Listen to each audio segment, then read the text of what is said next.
It being 2:03, I'll go ahead and start this work session on Division 3. Um, uh, so what is my intent for today? Certainly, we're going to do what we said we would do. We're going to have the economic security briefing. I'd also like us to complete our discussion that we started the other day on HB2. Representative Stringham is not here today. Did he ask you, Representative Tulerski, if you'd be open to doing the clerk function in his absence? Are you ready to do that? Okay, 42. Clock is ticking. So, so one of the things I would say to Representative Stringham is he's been working a special project on behalf of Division 3. Most of you may know, but because he has such strong experience in Medicare reimbursement rates, and because we felt like, to me, that we had come to the conclusion that we would like to take a look at some of the Medicaid reimbursement rates to see if there was a small subset that we ought to tinker with to just make sure that we don't break anything in the coming 2 years. That would hopefully buy time for the department to go do a complete top to bottom rate setting drill for the next budget. So, but I'd like to just make sure that we stop the bleeding. So on Tuesday, when we have another work session, I'm going to ask, and would you remind me, let's send an email to Jerry so that he knows that on Tuesday, I'd like to have him just tell us where he's at in that process. I'm not expecting him to be complete or anything, but the nature of the exercise is we're going to run out of time before it's complete because it's a bottomless pit of potential, but we have to just get something done, making it better than it is. So that's what we're going to do a little bit on Tuesday. Today, we're going to talk about economic security, and we're going to try to talk about HB2.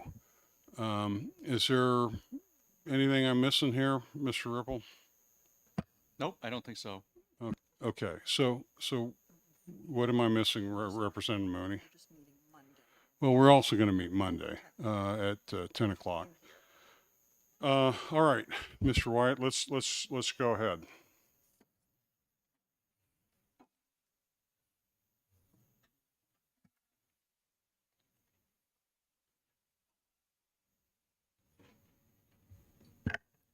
Good afternoon, Nathan White, Chief Financial Officer with the Department of Health and Human Services.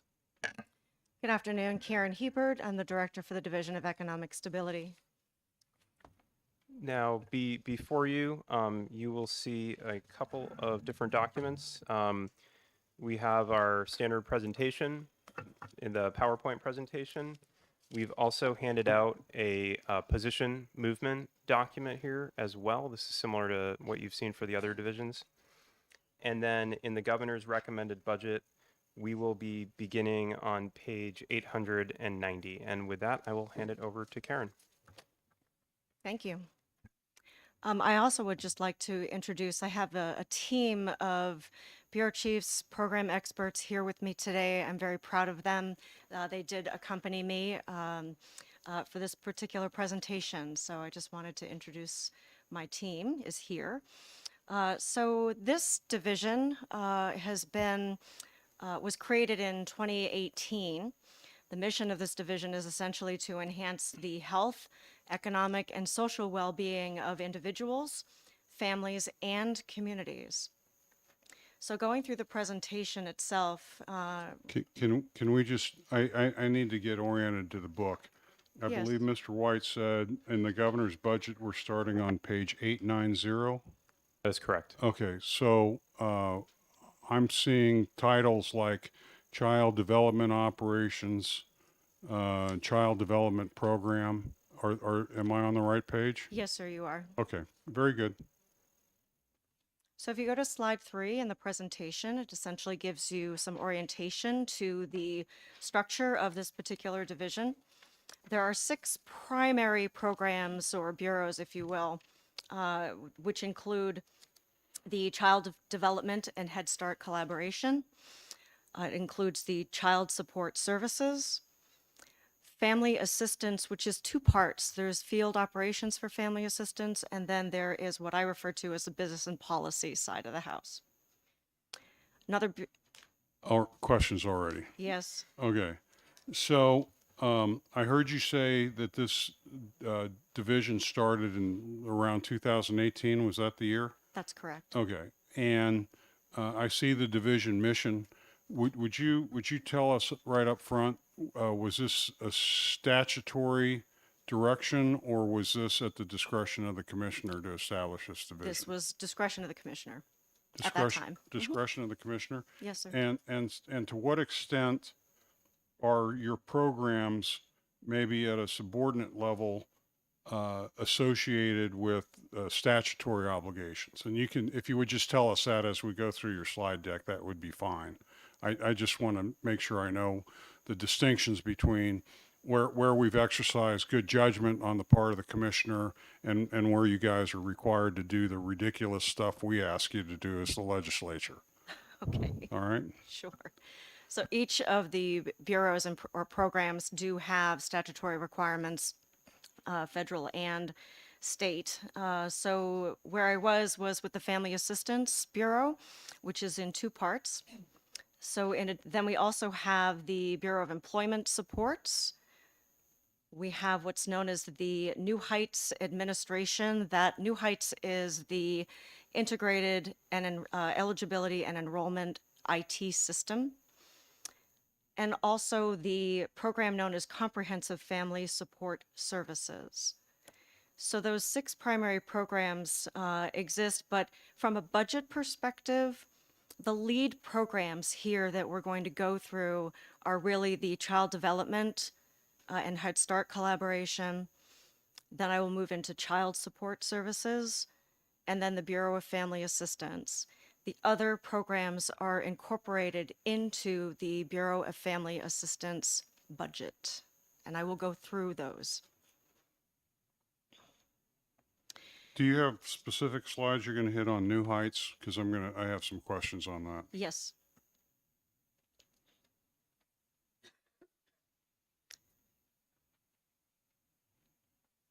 So the division, if you're moving to slide 4, you'll see some key outcomes that I've highlighted. This division directly serves individuals and families, some temporarily, and others with long-term services based on their circumstances and eligibility for different assistance programs. These are economic-related services that people absolutely need, some of them just to survive or to have basic life necessities. Through these services, we directly and indirectly also support the business community. This positively impacts the state's economy. There are cost avoidance components in each of our accounting units of these programs, which prevent the need for public assistance. Our programs contribute to the reduction of poverty. We stabilize individuals and families so that they no longer need or will not need public assistance, and we help those who do need it. And each program does this in a unique way. We're there when you need it, and we're there when you can't survive without it. Our programs also support and educate parents, building protective factors such as concrete supports or resiliency, ultimately preventing child welfare interventions.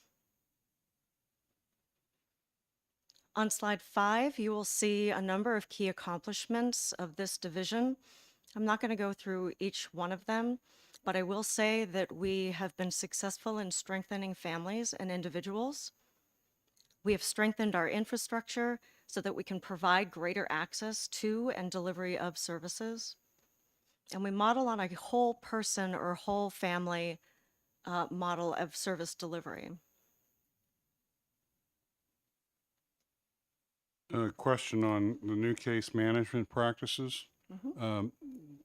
I know this is something that Representative Hole and I have talked about, is to what extent do you have support from an IT system perspective to help you identify the cases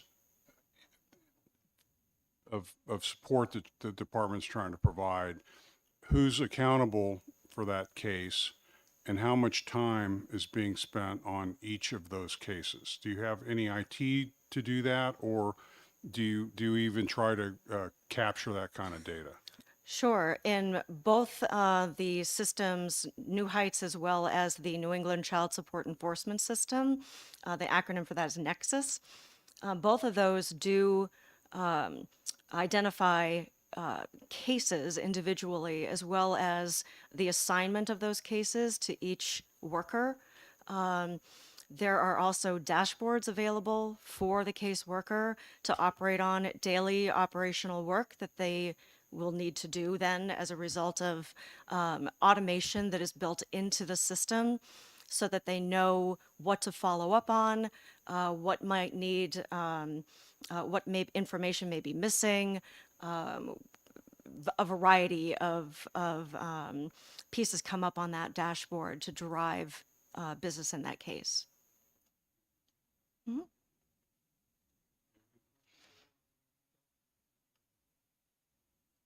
So I'm going to start with the Bureau of Child Development and Head Start collaboration. And really looking at everything through, I'm going to try to walk through from a budget perspective on these. This particular bureau, this is all about child care assistance for low-income families to provide access to high quality and safe and reliable child care so that parents can seek gainful employment. This bureau, as it reads here, assures family access to the Child Care Assistance Program. It's formally known as the New Hampshire Child Care Scholarship Program. We strengthen the child care system in New Hampshire to support business and economic development. We provide support and professional development opportunities to the provider community in child care.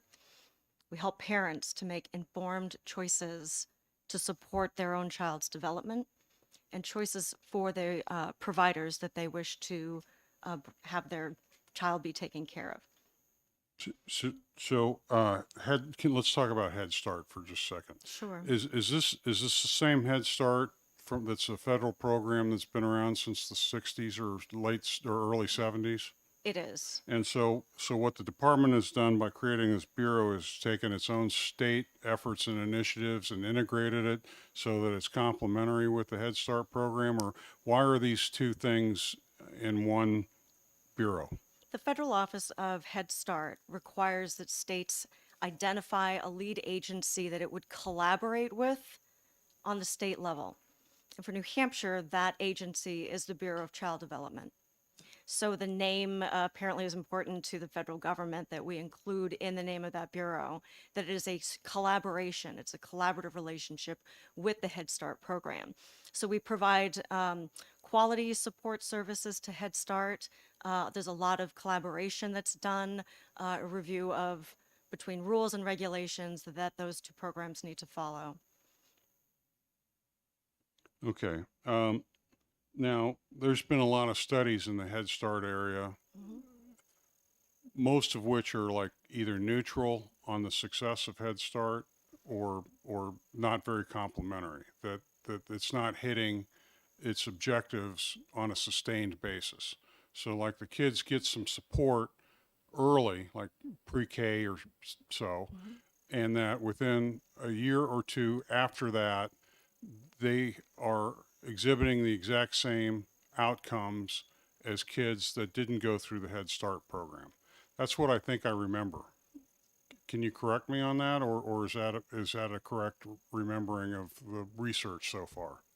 I believe there's quite a bit of research out there, and what I'd like to do is go back and consult with a program, and then I can provide you with some current research information for you to have at your reference? Just I would take a summary because I'm not going to be able to Sure. read a whole thing, but I would like to get updated because I'm dealing with 8-year-old information on Head Start and it wasn't all that great. Is it pretty are the Head Start program components though fairly stovepiped to where they're operating within their own boundary conditions and requirements? I'm still trying to figure out the extent to which you're integrating it with state efforts for child development. And then I'll go to Representative Wallner. So, yeah, and I think I would defer to the bureau chief in child development to answer that question a little bit easier than, Okay. if that's all right.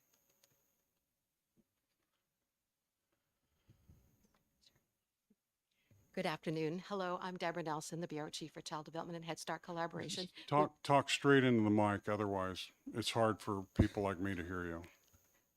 Can you hear me now? Okay. Sound like a phone commercial. Well, thank you for that question, and I'm eager to answer it. So the studies you were quoting focused on academics. We know the business of early childhood is play, social emotional development, learning how to learn, and being prepared to succeed when you get to a formal school setting. And Head Start does that beautifully. So the studies you read were basically academic studies versus social emotional. And yes, so children in Head Start, when they get to third grade, they don't show different outcomes on math and math scores per se, but they show advanced social emotional skills that help them be to successful lifelong learners, learning how to learn, learning how to get along with their peers. So those newer studies demonstrate the critical importance of Head Start. And just to clarify, so our Bureau does not receive nor monitor the millions of dollars that go directly from the Office of Head Start in Washington to local grantees. Rather, the Head Start Collaboration Office, there's one of us in every single state, and that was put into the Head Start Act by Senator Kennedy many years ago. Purpose being that because it was federal to local, there was not any necessarily state level coordination of what Head Start was doing at the grantee level.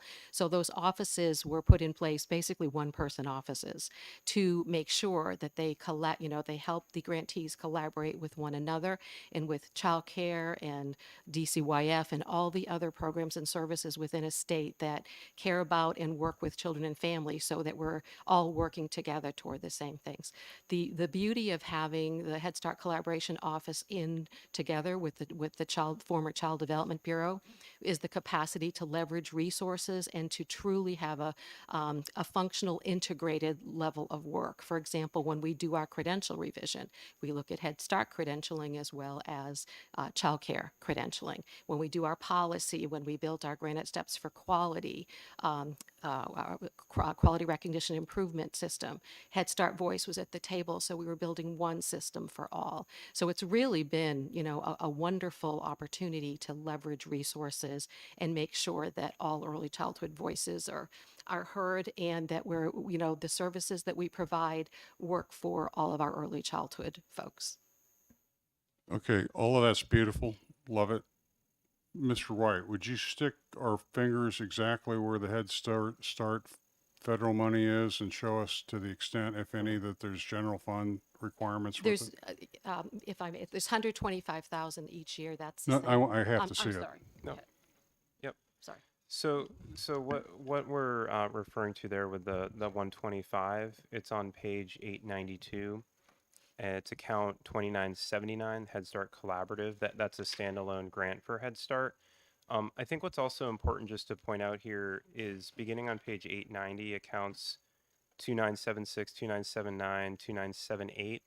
There's approximately $27.5 million of child care development funds that the state receives to support these programs. And part of that's a MOE.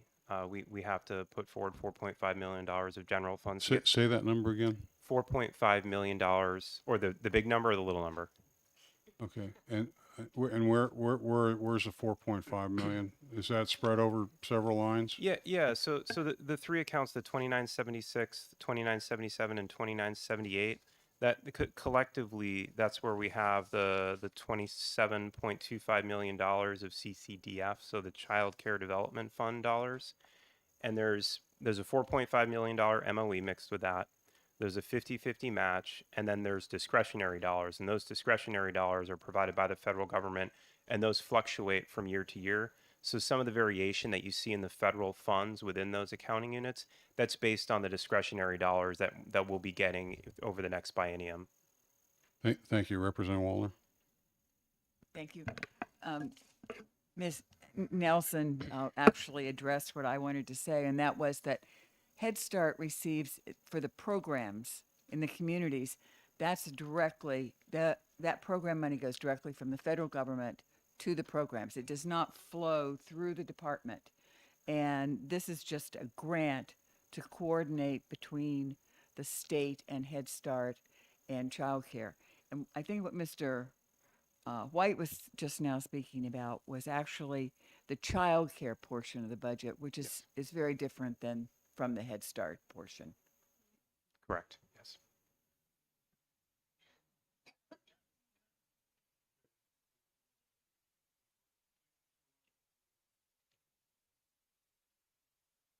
Yes. Thank you for coming up. Okay.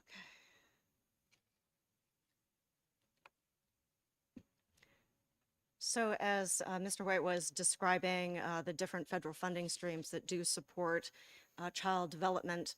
So the first accounting unit here, 2976, that starts on page 890. There is no information in the briefing book because that particular budget is under $1 million. So it is not in the briefing book. Yet it is essentially the back office, if you will. It is the operational support and administration of this particular bureau. It's 100% federally funded and does provide the operational support for the Child Care Scholarship program. Accounting Unit 2977 is the Child Development Program. This is the funding for employment-related child care. This funding also is to meets state matching and maintenance of effort requirements. There are, just by way of information, 624 providers who serve children that receive the Child Care Scholarship.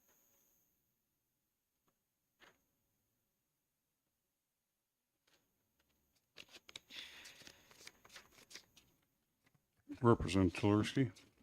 Can you just give me an idea of what that amount is that a family might receive to assist them in this childcare? Just in very general terms, I don't know. Sure, I think I have that.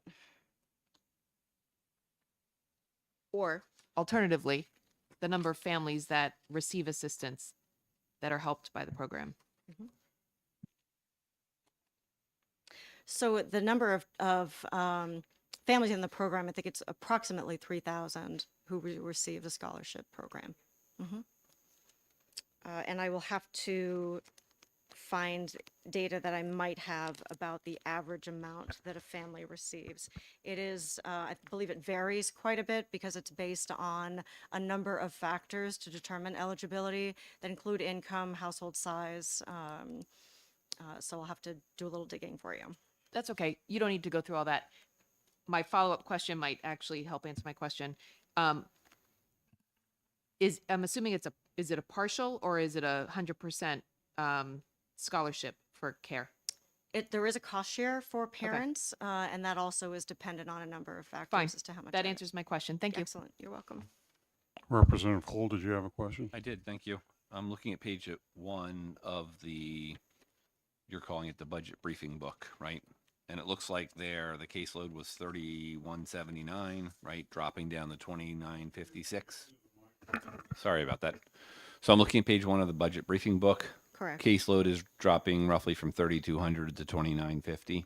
Correct. And yet the cost per case, the line above it's going from 9,400. The first jump this year, or I guess 2023, was to 10,000, rounding up a little bit, to 11,700. That's a 17% jump in 24 and then level funded for 25. What was the jump for 24 and not, why was that not split evenly between the 2 years? I would say the primary factor is just the cost of childcare that has increased fairly Okay. over the last few years.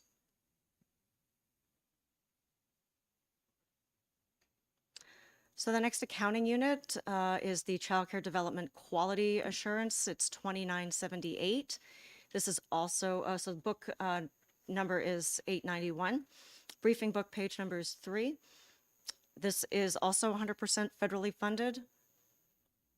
And I think it's important to note 12% of these particular funds must be spent on quality as well as infant and toddler programs. And then the last accounting unit, which we have touched on, is 2979. That is the Head Start State Collaborative. That is 100% federally funded.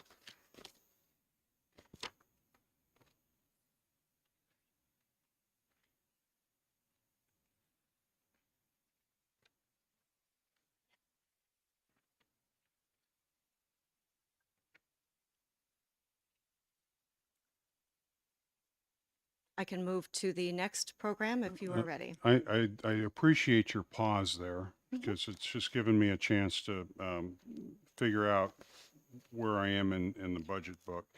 So I think to Representative Wallner's point that the reason there's very little Head Start money shown here, we're talking 125,000 or so, is because the money is bypassing the state budget altogether and going directly to local providers. That is correct. Okay, and then so this 125,000 or so, even that's federal money that they grant to us to help us administer this program? That is the point? correct, Okay, yes. got it. Thank you. You're welcome. Representative Hull? Thank you. Back to page 1 of the budget briefing book. So of this caseload, I assume that's the number of children, or is that the number of families? Do you know? That is children, thank you. If you had a family with 3 or 4 children that were being served, is there a way to find out how many families that is? I believe so, yes.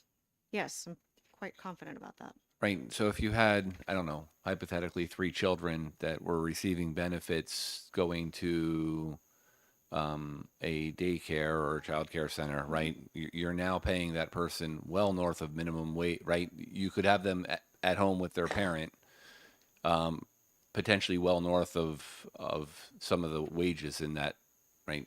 You'd be $30,000 or north of it, $35,000 in paid expenses for childcare for a family, right? Where there might be a way to have them stay with their parents and be better off at a lower rate, unless they're making significantly more than $35,000.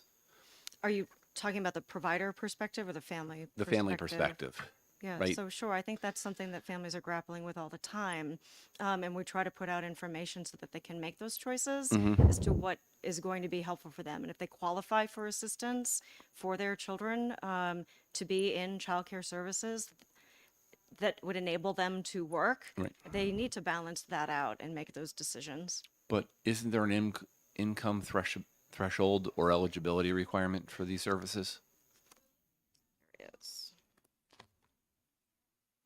Oops.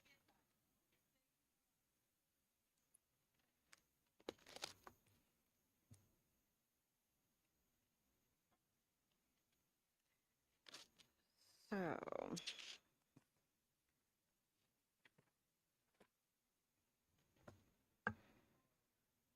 So eligibility levels, income eligibility levels for childcare, there are actually 6 steps for initial determination of childcare. So if, for example, the first step, if you earn 100% of federal poverty level, which is $1,133 a month, then there are a number of other factors that get determined with respect to the number of children that you have. Are they in childcare part-time, full-time? There are certain definitions for that that would then determine the amount that you would get in eligibility. Is that information available? Yes. Okay. Yes. So there are different levels of service. For example, a full-time level of service is defined as 31 or more hours a week. There's half-time levels of service, and then there's part-time levels of service.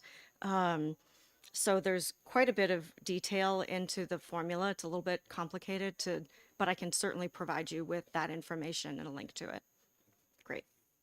So I have a side question for Mr. White.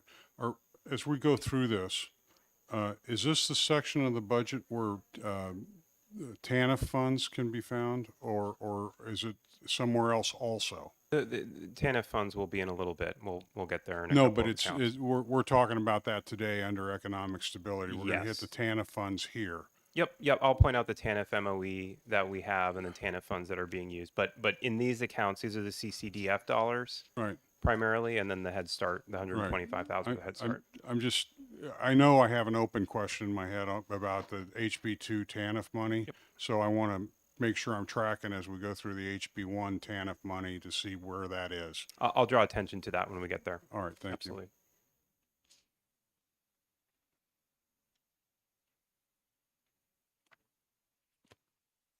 So if you're good, I can move on to child support services.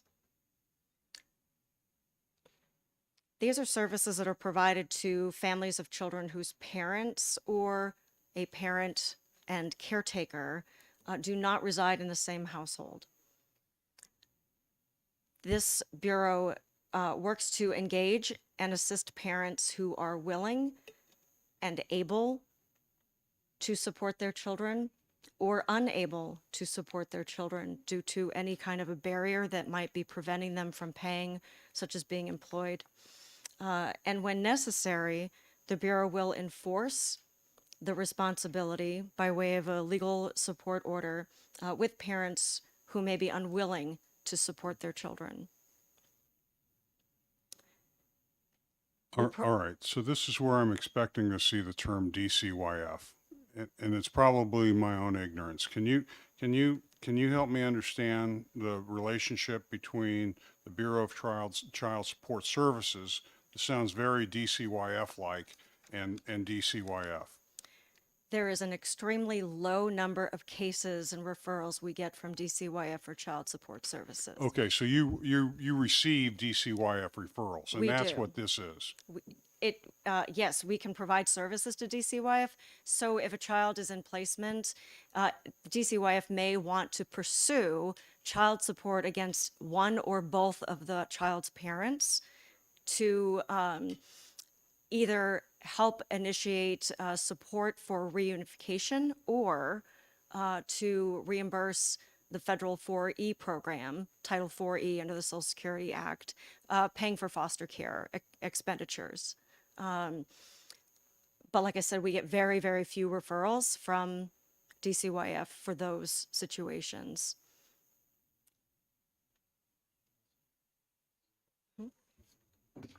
No, I just actually had a constituent reach out to me this week regarding this very situation, and I went digging to provide the resource, and it turns out it was your office, and it was a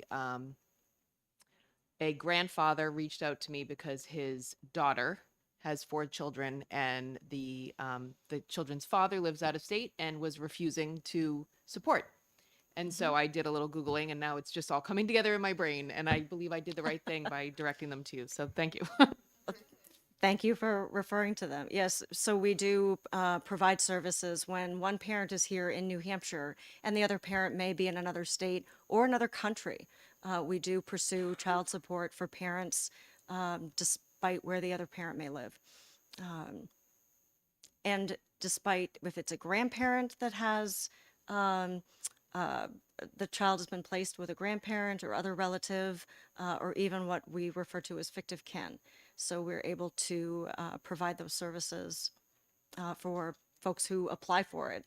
And it is not based on their income status as well. I'll stop there. So we process approximately $76 million a year in child support for families. payments are distributed and dispersed to families within 48 hours, typically less than that. That's business hours. Less than that from the time we receive them. This absolutely lessens the need for governmental assistance. And services are really a whole family approach to services, as opposed to really being that law and order approach. These are services where we look at the circumstances of both families, including the paying parent, to ensure that they have support and what they need in order to be able to support their children. So whatever barrier they may be experiencing, we're there to provide services to them too and connect them with appropriate resources or other services that may help them overcome those barriers. So I'm just looking at the coloring book here where it says 66% are federally funded. And then, Mr. White, I'm looking at page 900 where under child support services, it looks like the federal match is that, nope, that's about 66%. Good job. So yes, the expenditures of this program are funded 66% by the federal government. This is a very cost-effective program. For every dollar it spends, it collects $3.15 for families. This is a cost avoidance program. It reduces the need for public assistance. I have to challenge you on Sure. that. You're probably right. Still got to challenge you. You say it's cost effective. It's costing us $1 to go get $3.15. If we were to go out and look at collection agencies overall as an industry, do we know how this benchmarks relative to other efforts to collect bad debts? We've had collection agencies come to us for help, so they do not have access to the resources that this particular program does as far as locating parents and then being able to not just collect the funds that they may owe, but enforce them. So there are a number of tools that the program is able to use the collection agencies do not have. And there are regulations about what a collection agency is actually able to do versus what the Bureau of child support programs across the country are able to do in providing those services, but also the collection of those payments that have to go completely to the family. So with your additional powers, you're able to collect at a higher rate than the typical collection agency. Arguably. Okay, so what are you doing or what could be done to continually work on improving efficiency so that it's $1 for every $4 collected? What's the next big thing to get an improvement in that ratio? So some of the initiatives that the Bureau is working on really revolve around the automation in the IT system, as well as better services for access and service delivery for parents who want to self-serve, including things like a online application instead of paper. So having the convenience of being able to apply for services online, being able to look at your case status and information by means of, we have a web-based portal for child support. There are a number of enhancements that we want to make in that make it easier to use, including mobile friendly. Everybody is making their payments online. We should be able to do that as well. We should be able to have enable parents who are paying to look up their information on their mobile phone, and that if they wanted to make a payment that way, they should be able to do it right there on the spot. That would make things a lot more efficient and getting money faster to families as well. So for what it's worth, so that's great. Thank you. You're welcome. This is an excellent bureau. The State Disbursement Unit is the next accounting unit. It's 7931. All state child support programs are required to have a state disbursement unit. And this is the unit that processes all the money that comes in, distributes it electronically to match into our cases, and then disperses the funds by way of one of 3 different methods through the unit. And the primary default method is by way of a debit card. I had an example I was going to bring. It looks like any other credit card. That is the default method. We also enable is a very small number of individuals who want to get a paper check. There is a customer service component to the state disbursement unit so that either the paying parent or the receiving parent can receive information directly from them. We also provide services through this unit for the employer community. So employers that have questions about any garnishment order, they can certainly contact the state disbursement unit or to answer their questions. They have a self-serving portal as well, so employers can go on the portal and see exactly the status of their employees who may be ordered to pay support, and what the ability to get billing electronically from the state disbursement unit as opposed to paper billing. That is another service of the state disbursement unit to manage the billing of that for self-paying payers and employers. As I said earlier, payments are dispersed within 48 hours, and that is the state disbursement unit. The next unit is known as Access and Visitation, which is 7933, starts on page 901 of the budget book. This item is not in the briefing book because it is under $1 million. This is a $100,000 grant that the feds provide, that the federal office provides each year. The idea is that parents who have, I'm going to be rude. okay, I want to fast forward a little bit. Okay. Do a quick skip. Can we get you to reset at page 12 with the Bureau of Employment Supports, and I think that's page 904 on the budget book. I'd be happy to. Now, if I've just caused you to skip over something important, don't let me make you do that. It's all important, but It's all important, that's true. No, I think that if there are other questions about the child support program or child support services, I'd be more than happy to answer them. But I can definitely move ahead.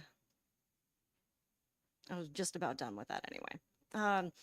So the employment supports, this particular bureau, I think, is incredibly important in this division. Well, they all are, really. But this program, this is also known as the New Hampshire Employment Program, or NHEP, which this bureau administers and provides employment services to individuals, primarily those who are recipients of TANF, which is Temporary Assistance for Needy Families.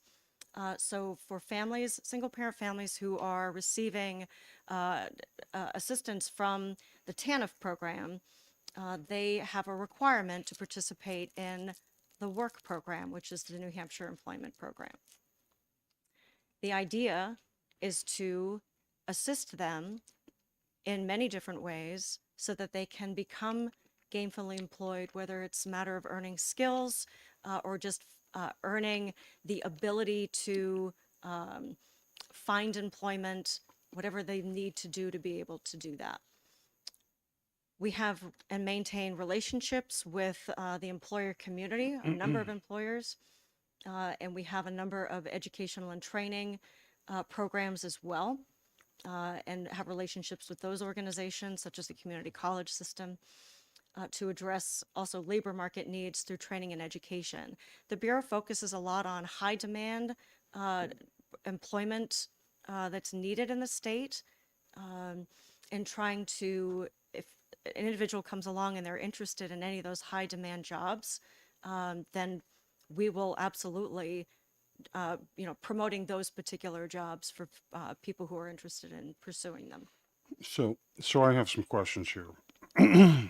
It looks like in the coloring book on page 13, it says 32 FTEs.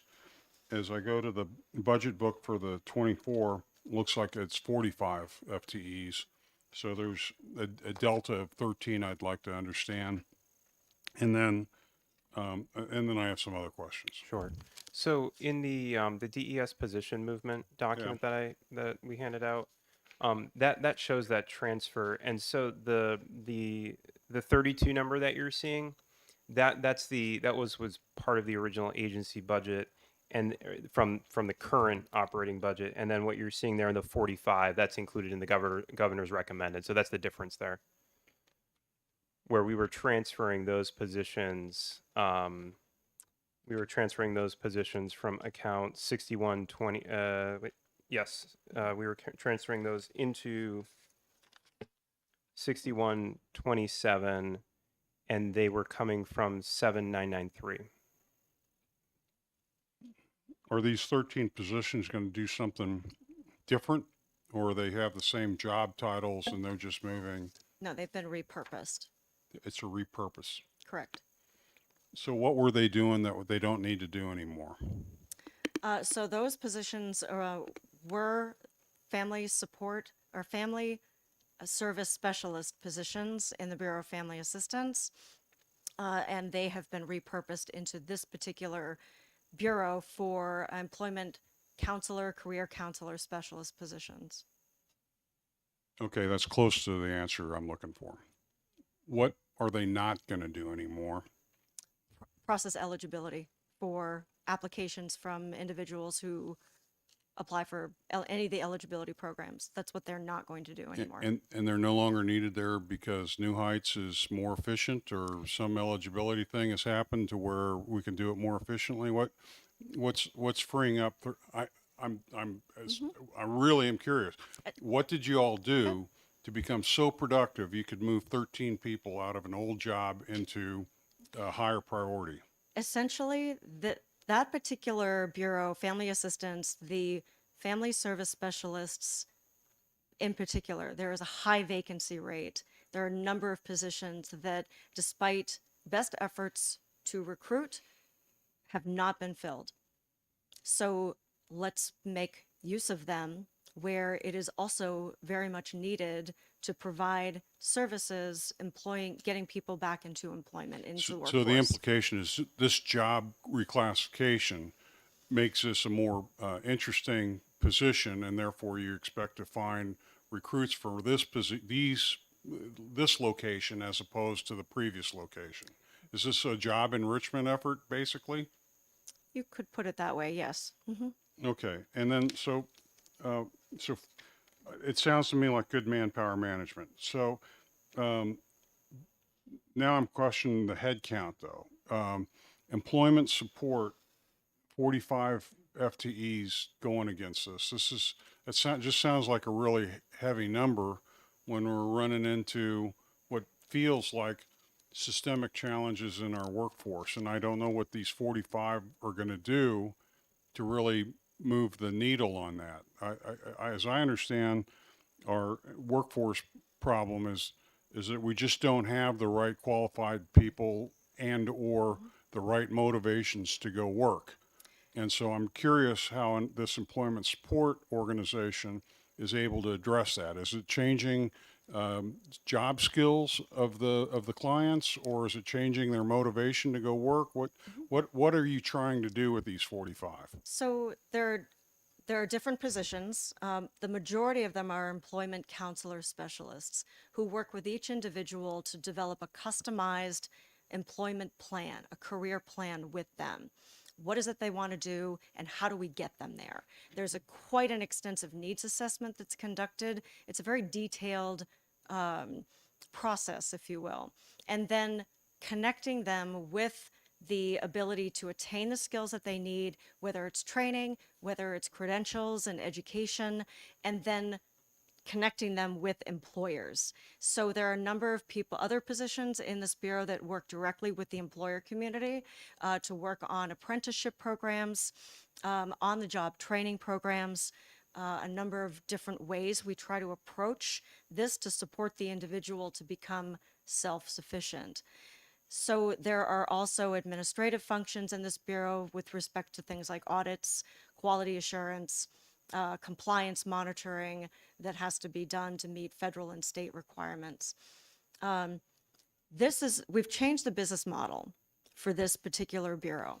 So for a number of years, the services that we provide with respect to employment counseling have been split between the state employees and then also through contracted services, basically doing the same job.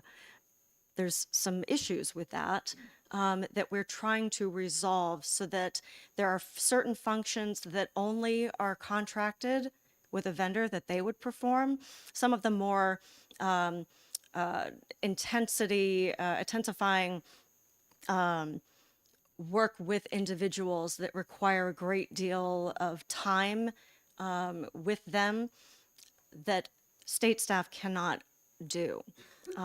So they're focused on a lot of the needs assessment and individualized planning for people and case management. The vendor is providing a different So in the service. interest of time. Yes. Okay, so two big questions. Mm-hmm. And I'll just ask them both. One, what sort of success metrics do you have so that you know that the manpower being invested in this is producing an output that's adequate for the resources invested? That's a metrics question. Second question is there a rationale why this mission is more appropriate under the Commissioner of the Department of Health and Human Services relative to the Commissioner of Labor? Yes.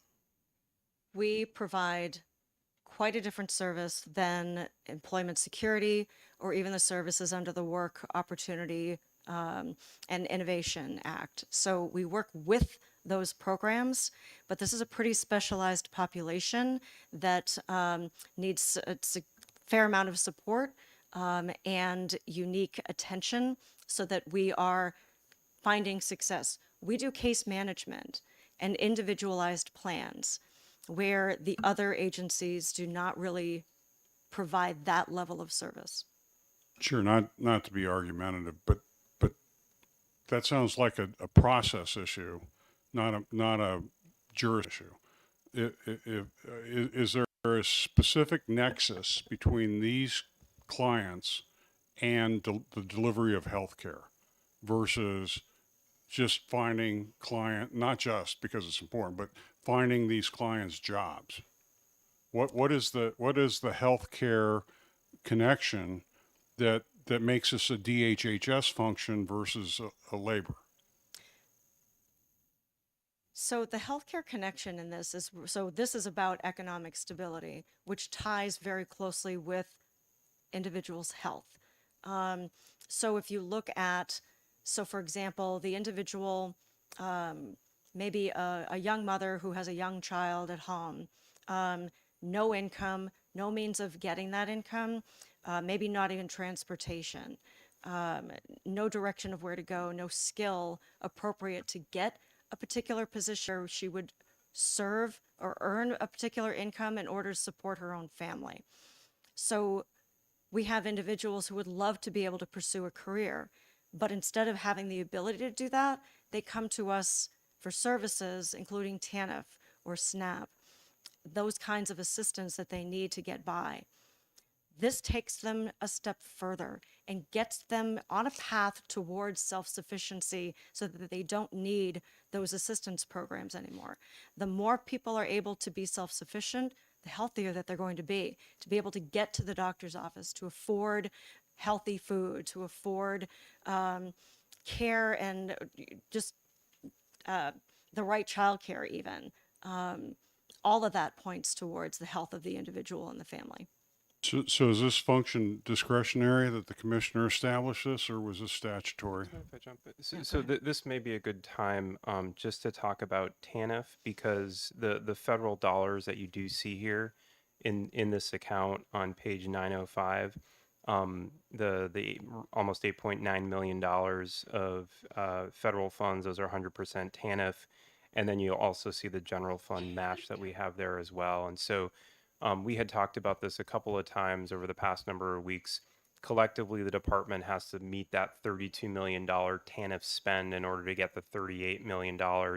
And this is one of those key accounts where we use that money. I think another important thing, we're talking, and there are also a number of initiatives that I know Karen's team partners with employment security on. So I don't know if it's worth talking about those relationships. Sure. So yeah, there are a number. You know what I think I just heard you say, and I don't want to get you wrong, is that we have a challenge in a way that we have to hit a $32 million level of effort contribution. And if we don't meet that, then we we end up getting penalized in future years substantially for not having met that level. So it's incumbent upon us to hit it. And one way that we're contributing towards hitting it is by taking a program that doesn't sound to me like it has a direct healthcare nexus. It sounds to me like it's all very much social determinants of health, which is, something slightly different than healthcare. But it's close enough that we can rationalize putting it here and having it contribute to that $32 million level of effort. That it's being wedged in here a little bit, it feels like. I don't know if I'd characterize it as rationalizing or wedging in there. I think it's a more strategic approach that has fed into the current structure today. I mean, I think and Karen can speak to that. Sure, and this particular program meets federal requirements that we have to have a participation in a work program which is connected to that TANF program and the funding that we receive from the federal government that supports the TANF program. So we have to, we're expected to have at least a 50% participation rate with individuals who are receiving TANF in order to get that federal funding. And then the other part of the question was, do you have metrics so that we know that the level of effort we are putting into it is having a positive outcome? Yes, we are tracking the individuals and as well as their income, earned income that they receive from the beginning. So we have a baseline and to what they receive throughout the program and then when they exit the program or cease to receive TANF. About how many people are in this client pool? About 2,000. About 2,000. So that's a pretty nice cross section of currently underemployed or unemployed people. Have you come across any epiphanies on what it's really going to take? Do we have any magic beans out there to plant to more aggressively move people deeper into our workforce? I think that's where this business model, we're hoping to be able to make this process a lot more efficient and find those magic beans, if you will. So yeah, there are a number of strategies that we're looking at in order to provide these particular services that would basically not just earn success, but would be able to report out on it. When might you have a report to tell us what you're discovering? Like, maybe child care contributes to 24% of the problem. Substance abuse contributes to 36% of the problem. Something Sure. that turns into sort of actionable management of our underemployed. And that's one of the areas that we want to be able to pursue is individuals who may be needing to overcome a substance use issue that they need that kind of support in order to be employed.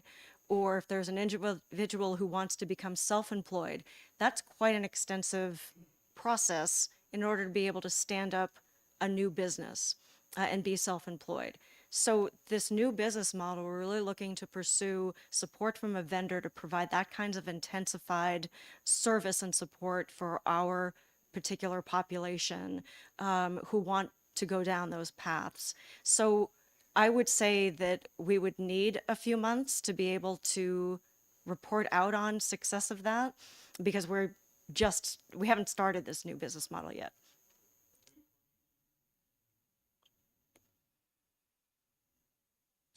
Looking across all of these programs, right? If there's roughly 2,000 individuals in this last one, how much commonality is it that people are receiving help looking for a job, receiving help to find childcare, right? That it's the same pool of people, and are we having the impact? Back to the chairman's question about metrics, are we actually seeing that these people are moving from right assistance to being self-sufficient? And that's an excellent question. So I think that you'll see on my last slide what I named our challenges that we have going forward. And, one of those challenges is really determining how do we know that people have been successful because of the assistance programs that they have been enrolled in and the services that we've provided them with. There is not a really good answer for that. So we need to be able to try to, what can we do to make that determination? And there's no answer for that yet. So what we've been experiencing of the programs we've been seeing a decline in enrollment in TANF, in a number of the state supplemental programs, in child support, in all of these programs. We don't know why. Could it be that they're successful? That we're actually successfully getting people off of public assistance, but we don't really know that. Your comment reminds me of a cartoon I saw yesterday. That's a good And I'll do my best to describe it, but it's worth sharing, right? Day one at med school, and there's a professor in a gown who's pointing and says, "Every healed patient is a lost customer." And at some point, right, if we want to be successful, the goal is to actually decrease the number of families supporting. So that's a win if I'm hearing you correctly. And I guess what else could we do to help these families be on their own? Yeah, having been there, starting a company is a lot of work. Done it twice, and it's a good example. But what else can we do? Is the right metric, is the right knob to turn? Whether it's childcare, whether it's supplemental insurance while you're starting a company, for instance, to use that example, because buying health insurance is hard. So if you have a family and you're starting a company on your own, those are real world issues. I want to know what areas where there's a lot of return for investment of time and energy and effort. And that is also a great questions, great direction that we would want to go. In order to go there, we need research. We don't have the ability to do that kind of research. And a lot of the research may actually be out there, but we don't have the ability to analyze it. So what are the answers and how do we get them? How do we know that these services are being effective? Are they just simply underutilized? Are we not providing the right access or service delivery for people? In order to find out the answers to these questions, we would need more resources to be able to do that. If there are other programs that would provide that success, we would need the resources to support those other programs. I'm going to jump ahead on you again. Are there any questions in here? I just want to, as I look through the division of the Bureau of Family Assistance on pages 14 and 15, I'm seeing a lot of TANF. Is this predominantly where the rest of the TANF is, and then we have Yes. about 100% of what's in HB1 and TANF in these all these sections, Mr. Ripple? Yeah, in past years, the department has provided a complete breakdown of all TANF funds throughout the budget, general and federal alike. And I think that's been very helpful to the committee in the past, and I'm wondering if it's something you could provide this year as well. Sure, we could put that together. Thanks. Okay, so one of the thoughts I had on this is I don't remember the specifics, but I think in HB2 we have some supplemental money to go to TANF to make sure that we meet our level of effort, and this sort of confuses me because it feels like to the extent that we want to engage our systems, we would just go ahead and put whatever TANF money is needed for the match or the level of effort into HB1 to drive specific programs so that the programs are clearly resourced in a way in which we can track them over time. You know, budget to budget to budget. If we can get the operations, you know, routinely working and reporting on the same resourcing, that would be good. And I'm not really wanting to put TANF supplemental money into HB2.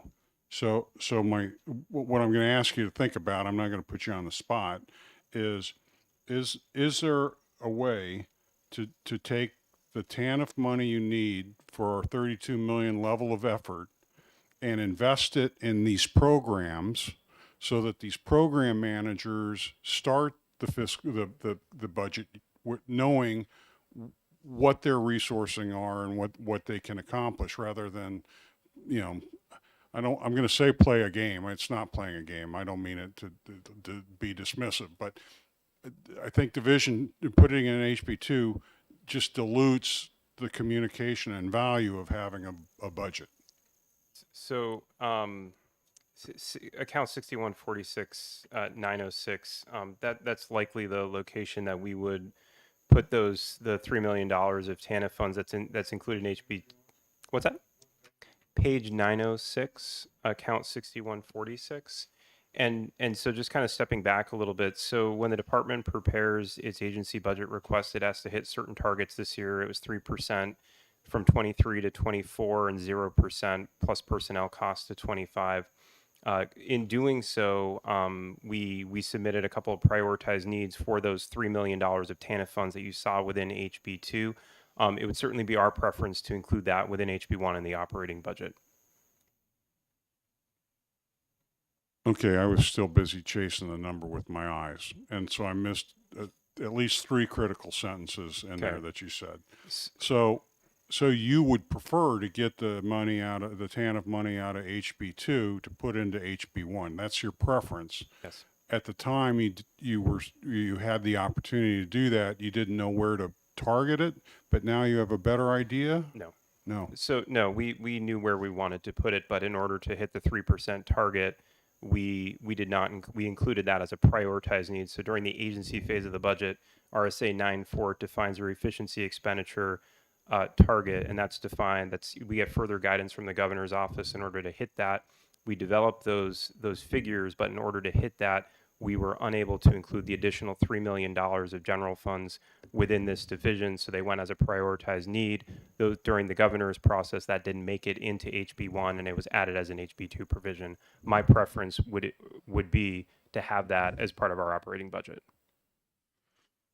Okay, so do you have something you'd like to say? No, it sounds like you could just bring it back from House Bill 2 over to House Bill 1, and they will show you where they need it to go.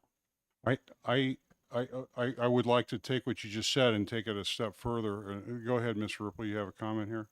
Yeah, I was just noticing that general funds in that accounting unit do go up slightly from 22. Are general funds being used to meet the TANF MOE going down elsewhere in the budget? So TANF funds are across a number of accounts, and I agree, Kevin. I think it'd be best for me to provide that sort of account overview. But yes, we increased TANF funds here in order to try to hit that MOE, the collective $32 million MOE. Okay, so you guys are down in the detail better than I am, but I would just like to leave you with an overall task to work on an HB1 amendment so we can transfer this out of HB2 into HB1 and that we can allocate it where we think it's going to do the most good. Do you have a comment? Okay. Representative Tversky? I just want to clarify, I'm looking at HB2. We're talking about page 82, section 253. Okay.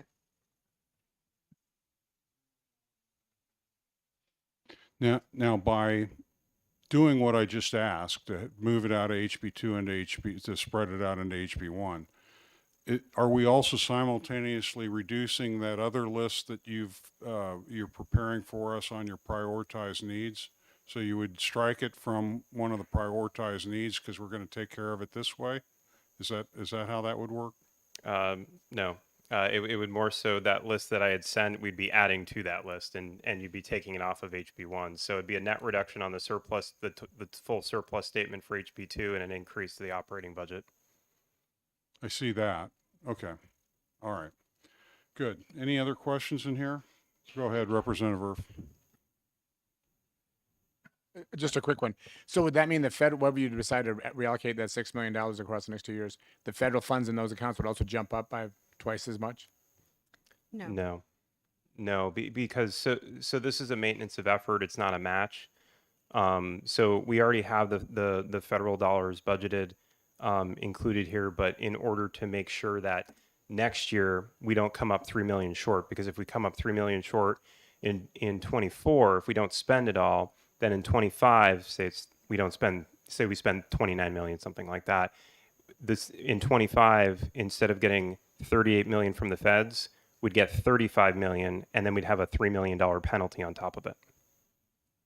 Okay, so I get that part, but there's a 2-to-1 match with the federal funds and general funds for the TANF.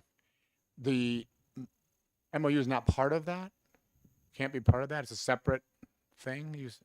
So the maintenance of, let me back up.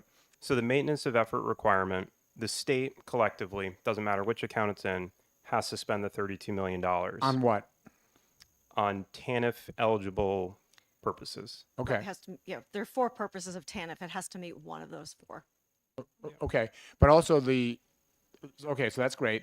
But then you also have the matching part component. There's a federal piece and a general fund piece. That's also being spent on TANF eligible blah, blah, blahs, right? So the $38 million that we get from the feds, if we hit that MOE, the TANF dollars, we can use those dollars for those purposes. We also have a TANF reserved. I think probably a couple weeks ago we talked about that. Last I had checked around the beginning of the year, we had approximately $67 million of TANF federal dollars in our reserve that could be utilized for TANF eligible purposes as well. I guess what I'm trying to understand is this MOE, is it separate from the 2-to-1 matching stuff? There is no match. It's a maintenance of effort. What's the 2-to-1 ratio you mentioned earlier in 2 to 1. in here? You had mentioned 66%. What were we Oh, talking about? there? that was a separate. Yeah, Yeah, that's child support. that's child support. Oh, okay. So TANF is a straight, we spend this and you'll get that. Yes.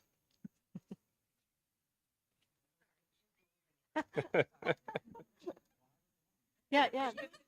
Okay, there was a lot of discussion there, and I saw some assertive animation in the audience. Do any of you feel a compelling need to say something at this point? Okay, all right. I don't want anyone exploding back there. Rebecca Lorden is our esteemed finance director in this area. So All right, okay. All right, so do you know where we're at? Because I've jumped around on you and then I took a do. side trail. I would, I think I would just as soon have us skip forward. Mhm. Um, and I can do that. So the programs that are on slides 14 and 15, these are our state supplemental programs, many of them, Yeah. until you get to actually really slide 16, which starts with the community service block grant. But 14 and 15 really are those state supplemental programs, which some of them do meet TANF MOE and some of them meet Medicaid E. MOE.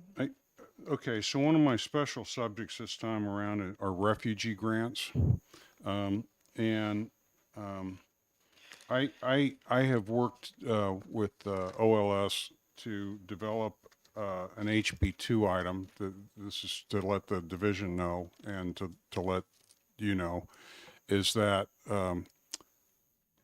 what I'd like to do is to recognize that for the federal money going into the refugee program, believing as I do that the term refugee has been abused in order to open our borders, I would like to do what we can do to protect New Hampshire residents and citizens by for the state dollars having U.S. citizens and New Hampshire residents have first right to any service that does social determinants of health supports. And if after fulfilling the needs of our own residents, if there are still resources available at the state level, I'm not talking about federal because the federal's got their own rules and we have to comply with those. But just for the state resources, if there's resourcing available after taking care of our own residents, then I would like to make it, then we would just go ahead and make that available to the federally defined category of refugee. you don't have to make a comment on it. Because this is as much for the division to let you know that this is kind of a controversial thing. I don't think it is. I'm just trying to make sure that as we put money into our social determinants of health programs, that we prioritize the people who've been here for years, who've been paying in and building the system, and that anyone who's a new arrival has to wait in their place in the line, basically. So that's going to be an HB2 item that we'll end up discussing as Division 3 and that you'll see. And so when you look at it, I'd appreciate it if you would take it back to the department and just talk about how you would implement it if it were to become part of HB2. Go ahead, Representative Tversky. No, I'm just going to clarify that this section we're looking at here with refugee grants is 100% federal money. So what you're talking about would not apply here. You may be right. There's another section in here where there was general fund also associated under a refugee program, and I may have gotten myself confused. Yeah, it was a completely different thing. Are there two different Yeah. things, or is there only one thing that's No, called? it's a different thing. We heard that presentation last week sometime. Correct. Yep. That was the Division of The Office of Health Equity. Office of Health Equity, yes. Oh, so everything I said would be wrong today, but if we went back in time, Correct. it would be I just relevant. wanted to clarify that No, everything you said I- today was wrong. No. It's always good for somebody to remind me of where I am in the time-space continuum. Thank you. All right. So this kinship grant and the SNAP incentive on page 16, I think we have active legislation or issues going on in these areas.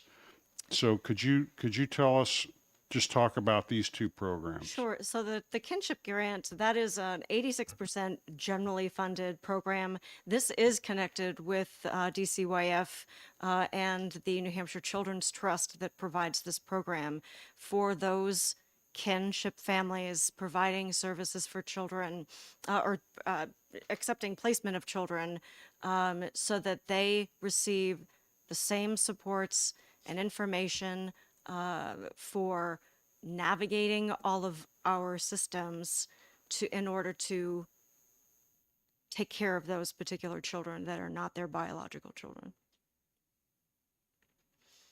This includes, there is a prioritized needs request that we had for this particular item, which is $1 million per state fiscal year 24 and 25. This originated out of Senate Bill 444 in the last session, and this is essentially a continuation of that support. So what incremental stuff would we be buying with the extra $1 million? What would we be doing with it that we aren't doing without it? So a lot of it would go towards support training for individuals who perhaps need services that have experienced something known as ACEs, the adult adverse childhood experiences, and a lot of after effects that come with that, where they really need certain support and care through our particular systems in taking care of somebody else's children. So there's task force involved with that. There's training that's needed, educational sessions, further supports for these particular adults who are taking care of children that are not their own.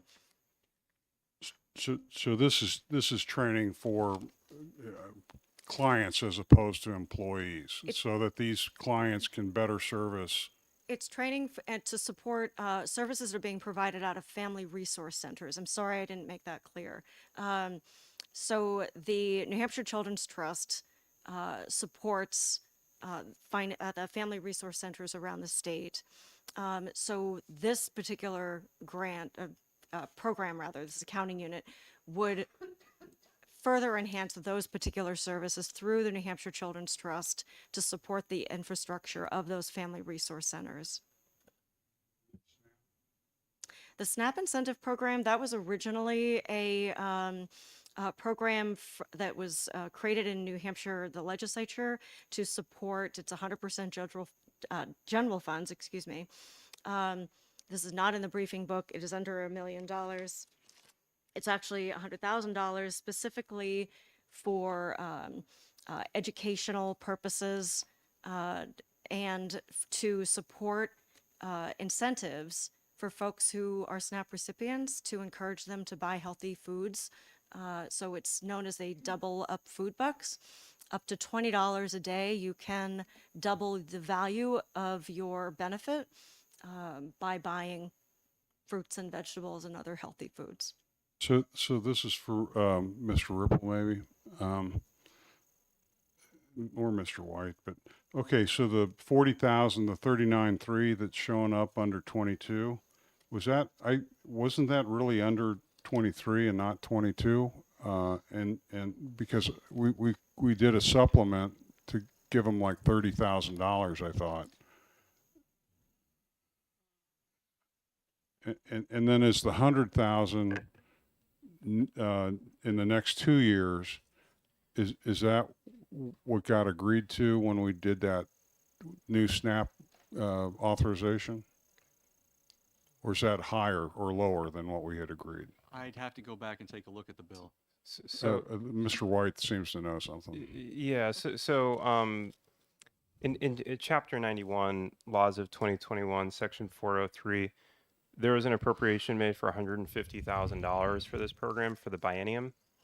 So what you're seeing there is you see in the first year that was the actual spend, but that's not, it's nothing showing up there in the adjusted authorized, I believe, because it was an HB2 provision. So the $100,000 that you see here, it's a slight increase if you took the 150 and divided by 2 and added 25,000.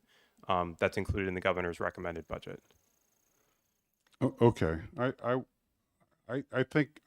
think when I got involved with this last year that we committed to a dollar level and that was agreed upon by all the parties, and I would just like to see that agreement kept. I think it was a different number than 100,000 each year. It was $150,000 for the biennium, which is what was in HB2 for the appropriation. Okay, so this ought to be 75-75 if we were to keep the agreement.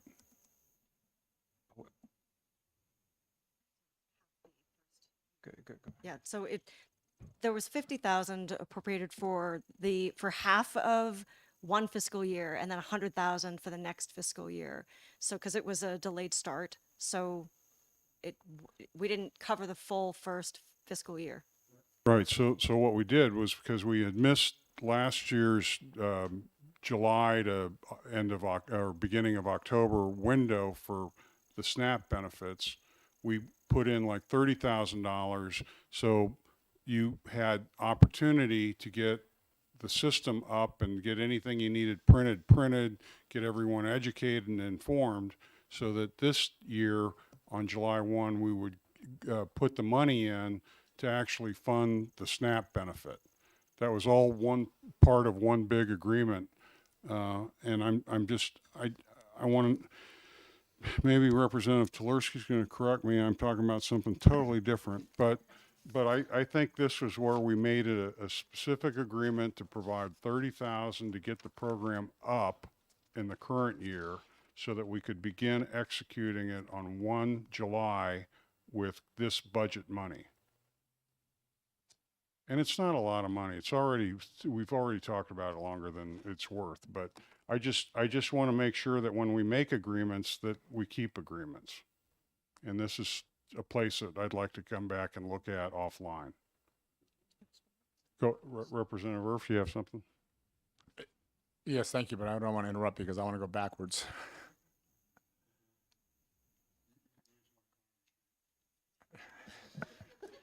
So just a while back, we were talking about the family resource infrastructure of HB2. Is that section number 254?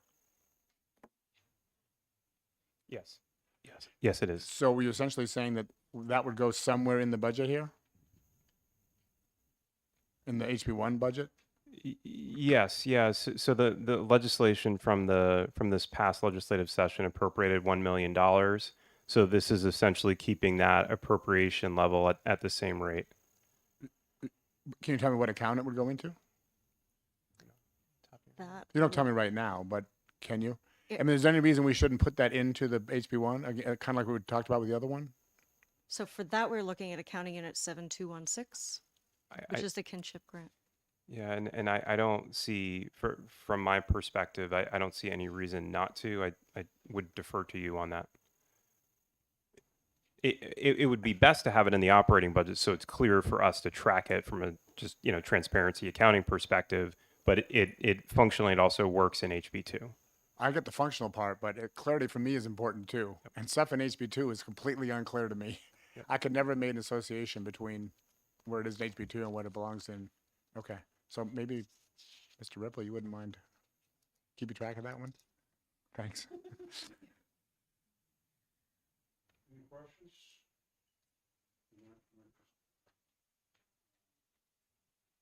We All right. We could Ms. move to, Hebert, we have thrown you completely off.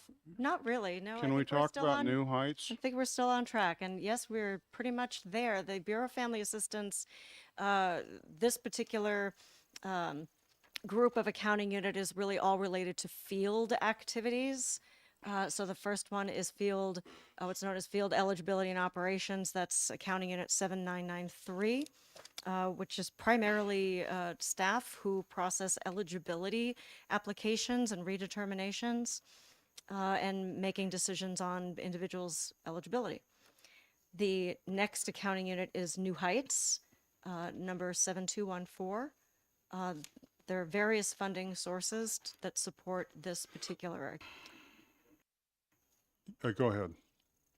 When you say 7993 is primarily staff, it has a huge benefits number in there too, doesn't it? Or am I misreading this? Which would go hand in hand. Oh, they do? Well, staffing, yes. That's for paying your staff? I'm sorry. So Oh, the staff number's up top. I got it. Okay. Yes. yeah, it's on the prior page, the class 10 on page 913, and then for the governor's recommended budget, there's 358 positions here, so there's quite a few people in this account.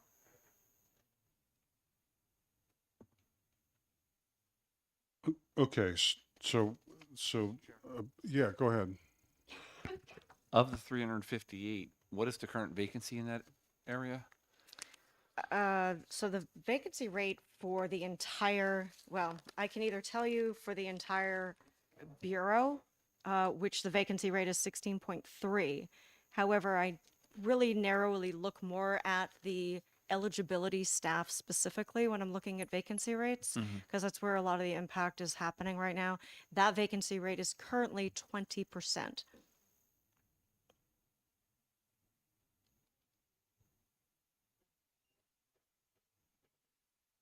Okay, I got to ask you my IT geeky questions. Okay. New Heights is a program and the name of an IT system both. Is that true? Yes, it's both. I refer to New Heights. They have a whole administration Right. that It's supports the people IT and system. processes. Correct. And the IT system is also called New Heights.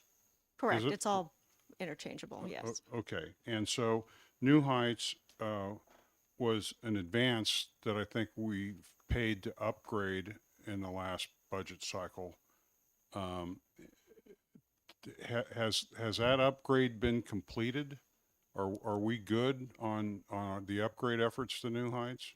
I think that is a constant with enhancements that are needed in this particular IT system. This is quite a large system that supports many programs across the department, including Medicaid eligibility. So when you say supports many programs, Correct. my understanding is it was intended to support all eligibility efforts within the does. department. Yes, Okay. it does. Okay. Yes. So even though it's kind of located in your area, this is a department-wide eligibility service. Correct. It provides a number of other services for programs in the Long-Term Supports and Services Bureau, behavioral health. There's a number of enhancements that are built into the system to basically replace other systems and other areas of the department that are at the end of their life cycle. So this is an IT questions, and Mr. Wieters isn't here, but I'd be curious. to know where we are because we did invest in upgrading New Heights. And it was in part because we wanted it to do eligibility across the department. And that in doing so, the way I remember it is that it would take some legacy systems and let us shut them down. And if we shut them down, that would have a budgetary impact because we're no longer supporting an expensive legacy system. And so as we look at these budgets on things that we're spending money on, it would periodically be nice to see where we can do some reclamation because we have made good investments, letting us save money elsewhere. I don't have visibility of those unless you think Mr. Wieters has already told me and I've forgotten. So there are a number, so we're doing exactly as you just described. You Okay. know, basically, like I said, replacing a lot of those systems that are antiquated with more efficient processes and be able to manage them more efficiently in one contained IT system. So I can get you any more detail about that. I can tell you that there are a number of enhancements being made currently for long-term supports and services, as well as a number of COVID-related enhancements that are needed for federal reporting, ongoing support for the unwind efforts. So there are further amendments that are currently in process in order to accomplish those tasks. There's other reportings related to SNAP, TANF, a number of things that are system techie things that I can't describe very well. So that's just an ongoing body of work.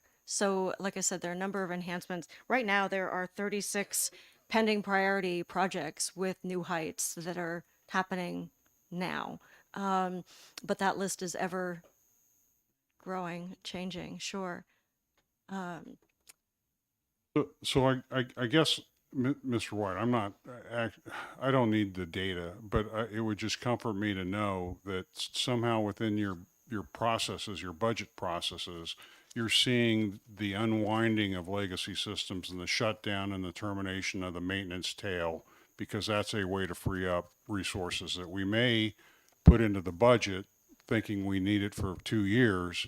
And if you really only need it for 6 months, then you got 18 months to play with. Yep, and that's part of our regular process. It actually came from a meeting earlier where we were looking at our capital projects that were funded and asking, okay, so we haven't spent $1. There's $30,000 left here. Why is this still why is this still in HB 25? So, I mean that's something that we go through on a regular basis. And Dave Wieters, again, I mean he's driving that ship, you know, when it comes to managing each one of those projects, and works with the finance team to close those out. All right, very good. Any questions? Do you have any sort of final thoughts that I may have stepped on that you wanted to say but didn't? No, I think the final accounting unit is the disability determination unit, which is in this group, which is number 7997. This is 62% federally funded. That's the last accounting unit. And then just my last slide that really provides you with the key challenges that we have right now. Workforce, like everyone, is a common theme that's impacting service delivery. We are working very hard for operational readiness of the end of Medicaid continuous enrollment.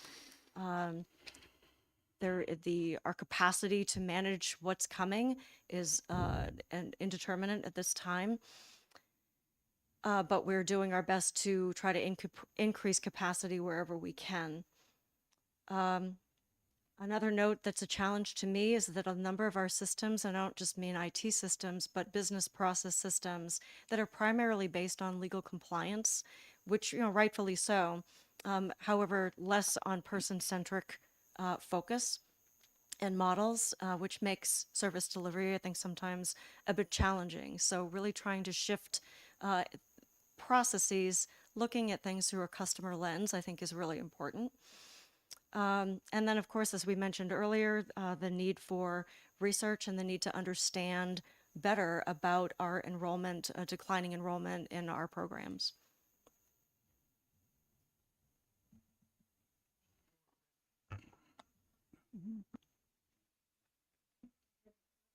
Go ahead. This is probably something we'd say at the end, but I just wanted to tell you how much I appreciated you putting the budget page number in your handout, and maybe Mr. White can advise the other departments to do the same. So we're not always trying to figure out what page we're supposed to be on. Thank you.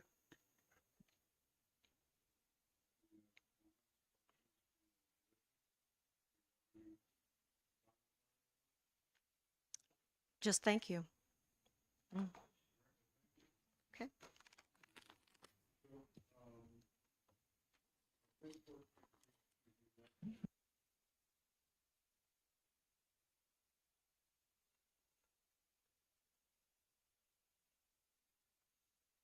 Mr. Ripple? I'm ready. Okay. All right. So I need a moment to transition. Thank you for coming. Appreciate it. Oh, I'm going to pull a Columbo on you. I do have one more question. Okay, so for the Division of Economic Stability, relative to the entire Department of Health and Human Services, how big a percentage is this division? Are we talking about 10% of the general funds? Are we talking about some other number? Do you know? How big is this?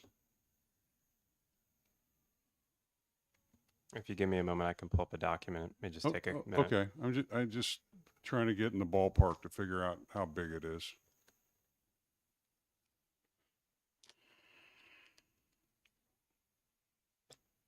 I could even figure that out if I just looked.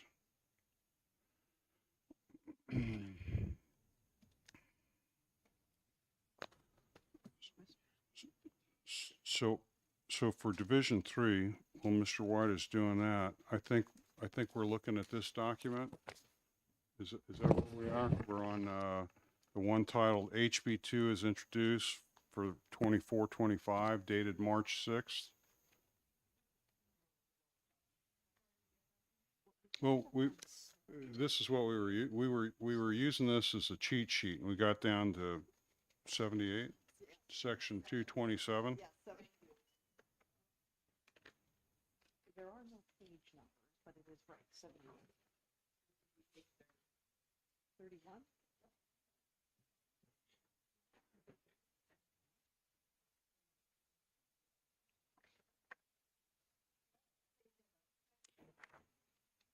On this chart, yeah.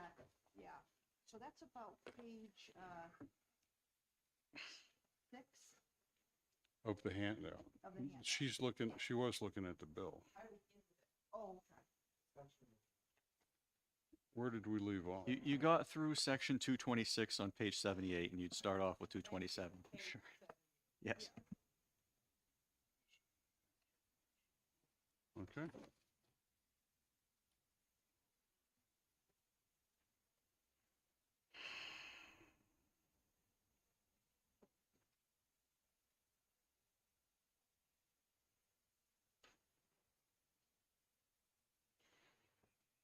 Yeah,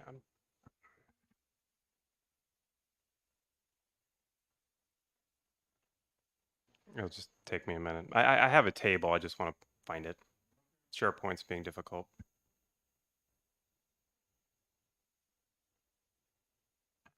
Sure. Section 227 on page 78 extends until June 30th of 2025 the department's ability to transfer between personnel class lines with prior approval of the fiscal committee.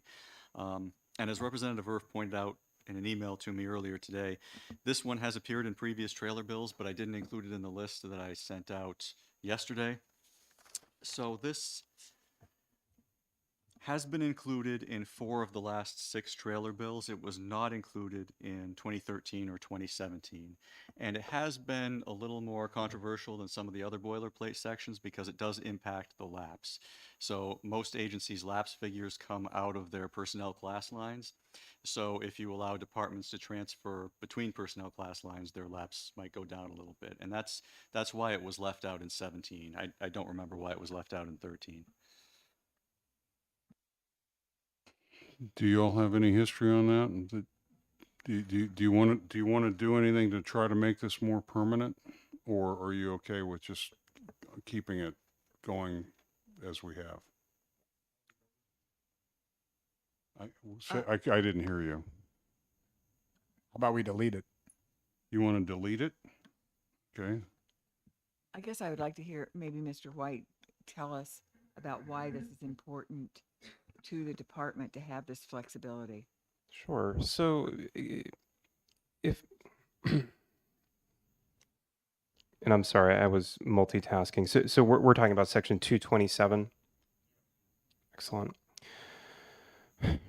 So the department is often responding to emerging needs. And I mean, I can give one more recent example. So the Sununu Youth Services Center, this past fall, we were having extreme staffing challenges over there.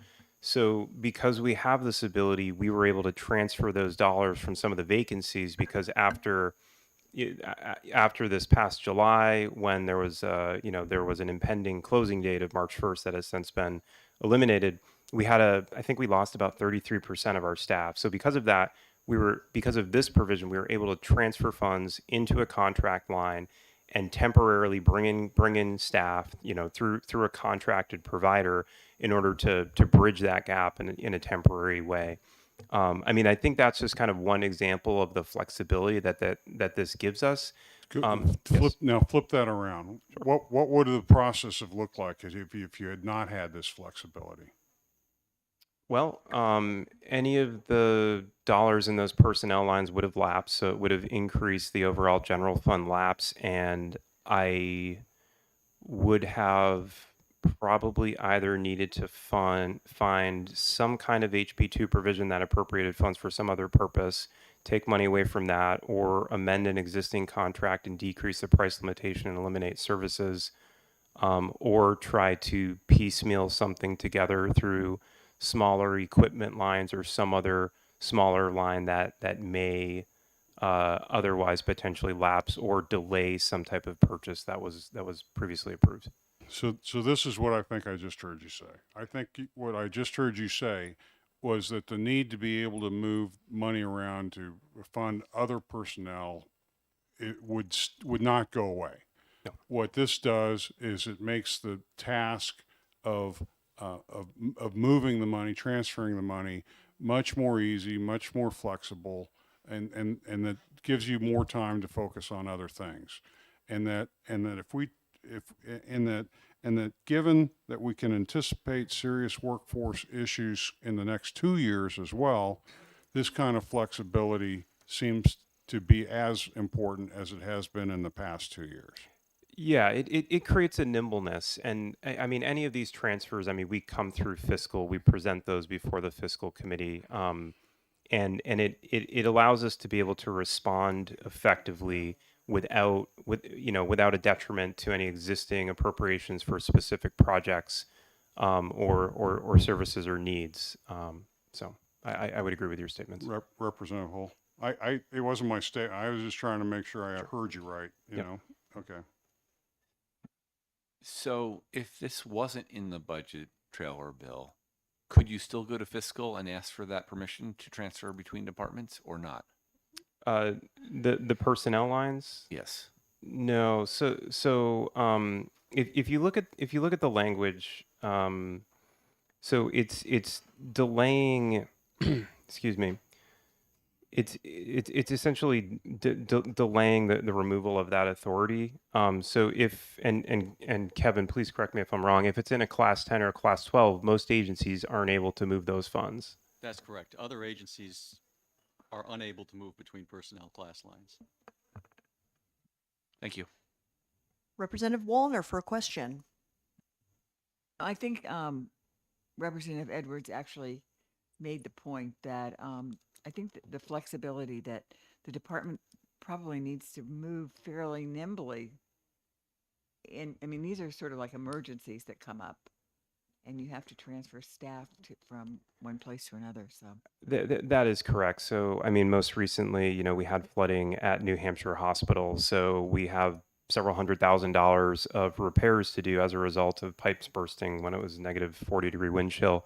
I mean, I think that's just another example because we do have the 24/7 facilities. And then, you know, I think not that everybody want to relive this, but, you know, during the pandemic, I mean, that's just kind of another example of where we had to respond to some type of emerging crisis.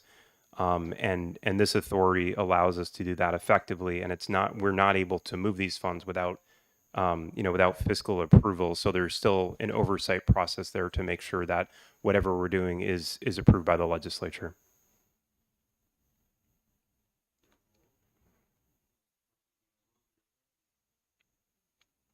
Yeah, I'm fine. I guess I don't see why DHHS is unique with respect to every other department of the state. I find that our day-to-day business, I presents new challenges and new issues almost on a regular basis, and I mean I think you can see that reflected in the news for better or for worse.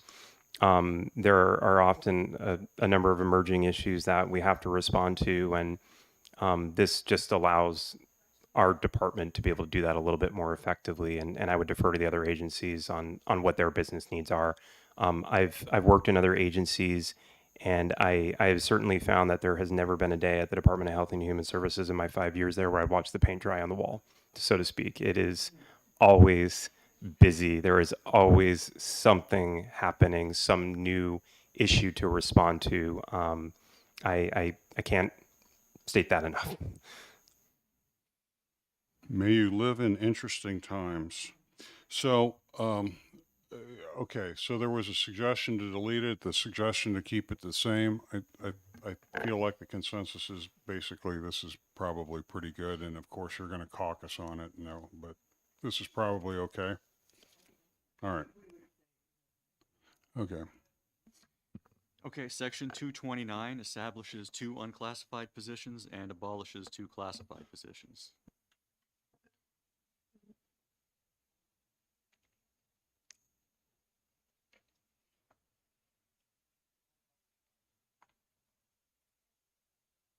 I guess the obvious question is where and why are they in HB2? Sure. So these are 2 positions that have had enhancements for a number of years, and the Division of Personnel they've actually requested that we make these positions unclassified, given the nature of their work. It's within the Division of Medicaid Services. It's a Medicaid pharmacy director and the pharmaceutical service specialist. They're a little unique when looking at the classified system. And based on the kind of the workload, hours worked, and the salary schedules, this was a recommendation from the Division of Personnel. Because again, we have to go back through, and I think we've been going. Don't quote me on this, but I think for close to 10 years through GNC to get these constant enhancements to make them competitive with the market. So do you have an account number as opposed to the name? And are you saying that it cannot be in the budget because of these specials? So what this would do is this would transfer the funds, and I can look it up. This would transfer the funds from Class 10 to Class 12 to an unclassified position, and it would also convert them into in the system to unclassified. Right, but does it have to be in there every biennium, or can it just be something that's done? This, if you approved this language here, this would be one and done, and you never see it again. Okay, thank you. And you need to have apparently some statutory authorization to make a conversion to unclassified. And this would be it rather than a separate bill. That's 100% correct, yes. All right. Next. And likewise, Section 230 establishes certain unclassified positions and abolishes certain classified positions and appropriates funds in each year of the biennium. So I would think Representative Hull, you would like these because this is doing what you thought intuitively we needed to do, is to move more positions from classified to unclassified. Having reviewed the organization chart under the commissioner, I think all of these are direct reports up through the legal department for these. But I was thinking far more broadly than that, than just, right, the entire staff within the legal department. other than the administrative admin positions. So your position would be this is necessary, but really not sufficient, probably. I think it's a start. I don't know, and we'd have to ask questions regarding how much overtime, what's right. Some of these see varying workloads. There's an ongoing case right now against the state for prior Sununu and YDC abuse cases. I don't know if this is all being farmed through outside resources from legal department, or if this is being managed internally with these 30 attorneys, and how that it would impact the budget. Sure. So I would have to bring Melissa St. Cyr into, she's our chief legal officer. I would need to bring her in to speak to some of those specifics, but again, what this is doing is we have a number of classified attorney positions. Their workloads are often, their work hours, are often driven by the cases. So sometimes they have to be in court all day and then prepare a brief for the subsequent day. And that's part of the reason, and the Department of Justice had recommended that we take this approach as well with these particular positions, because if you work 45 hours every week, you earn a bunch of comp time. You never can actually take that comp time, and then we, have to make a payment at some point for that. So this was a recommendation by them, and in order to give them the flexibility to manage their hours in such a way. I believe many of the cases that you're referencing, Representative Hull, the Department of Justice represents the state, but then various attorneys across the legal team provide assistance with any requests resulting from that litigation. So. Representative Wallner? Or did you have a follow-up? Okay. I just wondered if the attorneys listed here as having been reclassified to unclassified realize that this is happening. I would need to talk to Melissa St. Cyr about what kind of communication plan is in place. Okay, thank you. Do you have more to add? I'm generally okay with that. Is this also a one and done kind of thing? Correct. Okay. So if somebody's not okay with that, let me know, but it seems okay. 231. 231 establishes that no admissions to the Forensic Psychiatric Hospital shall occur until after June 30th, 2025, unless necessary funding is appropriated. Okay. That's a blinding flash of the obvious. Why does that need to be in law?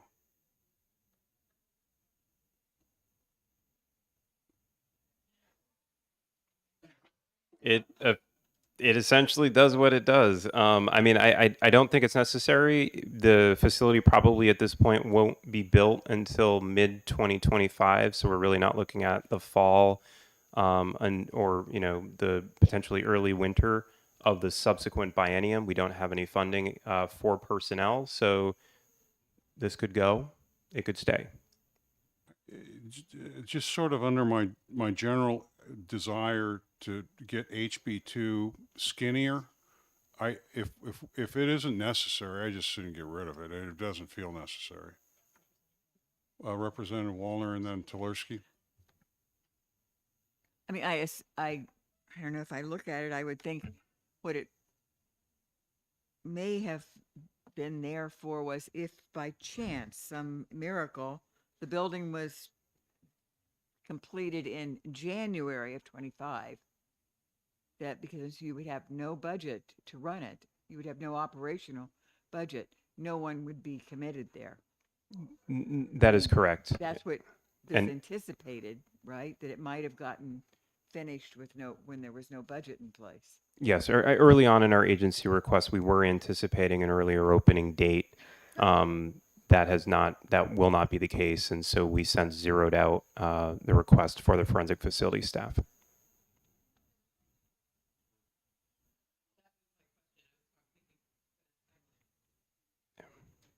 All right, so I'd like to just mark this for deletion,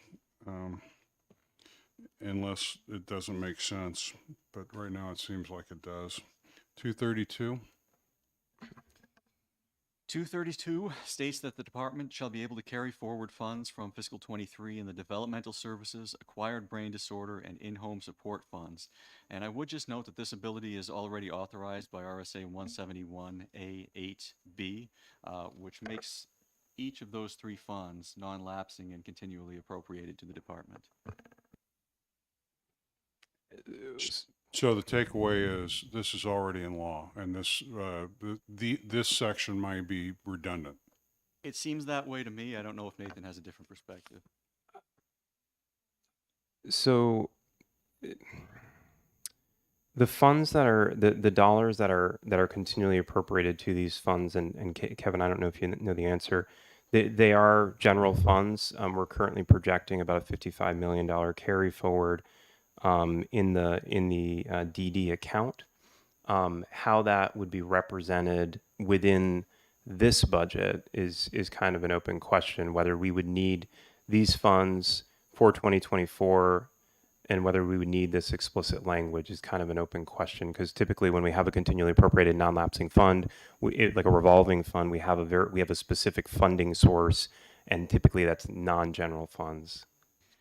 So in each case, the statute reads, the fund from appropriations provided in, and then it names the accounting unit, shall be used to carry out the provisions of this chapter. The fund shall be non-lapsing and continually appropriated to the department. So to me, it seems clear that from whatever source, including general funds, they're non-lapsing. So it seems to me that this language isn't needed. So with that, I would lean to wanting us to delete this HB2 item and give the department an opportunity to come back to us and say, no, we really need that. But it sounds like the statute's already in place. The statute is in place, and I can send out a link to this to everybody so they can read it for themselves. I would note that including it doesn't hurt anything. It might be redundant at most, but it doesn't hurt anything either. So that itself is hurtful. You know, I don't know. Waste. Let's be clean. Go ahead, Representative Wallner. But somebody must have thought there was a reason for this to be here. And I guess I'd like to hear what they were, what were they thinking? Because somebody wanted this in here. I don't think the governor woke up one night and said, oh, let's do this. I mean, when we were looking at this, we wanted to make sure that it was abundantly clear that we would be able to carry forward those funds. And again, typically our non-lapsing continually appropriated funds have a fixed funding source. So like Governor's Commission, they have a fixed fund, or they have a funding source depending on the year. They have a funding source that is separate from the general funds, and we just want to make it abundantly clear that those general funds would be available, so that when we sent a memo to DAS to carry those funds forward in the next year, there were no questions asked, and we had that authority.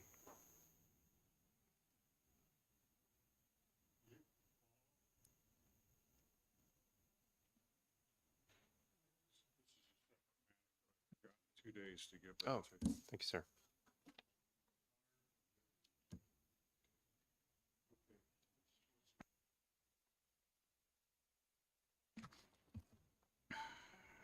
The county cap. Section 233 on page 80 caps county billings for long-term care services at 134.5 million in 24 and 137.2 million in 25. And those numbers reflect 2% increases year over year. So my suggestion that I made the other day was that we just freeze it at the 2023 level. I think I'm good with that. And I had a conversation earlier with Mr. Ripple, and it sounded like we needed to find about $18.5 million to kind of make this happen that's not in the governor's budget. So, as you recall, there was a discrepancy between House Bill 2 and House Bill 1. So the figures appropriated in House Bill 1 were short of what you would need per the House Bill 2 language. So I think there's a technical fix of about $10.5 million that would need to be done no matter what. And then there's another $8 million to freeze the county cap at the 23 level.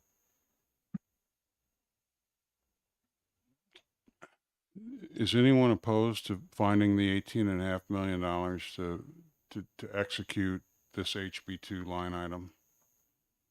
I like the idea of freezing it. I think that's a great idea. But I would want to see where we're going to find. I want to be sure I know where we're finding this 18 million. I think we should put it on a list of things we want to do. And we'll have to balance it against things we might not want to do. So Mr. Ripple and I rehearsed that for the first time today, and I think there's a method for us to do what you just asked. I don't have it scheduled yet. Oh, okay. I was going to say, are you going to share or you're just going to No, keep the- it to yourself? I'm the open and transparent guy, remember? Okay.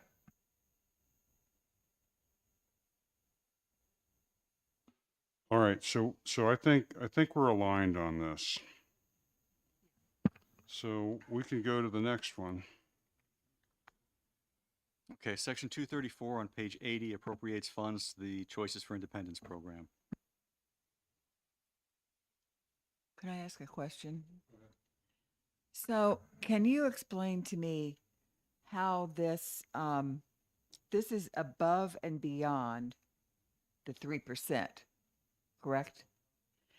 And do we have a way of knowing where this gets, I want to try to figure out where this gets them to.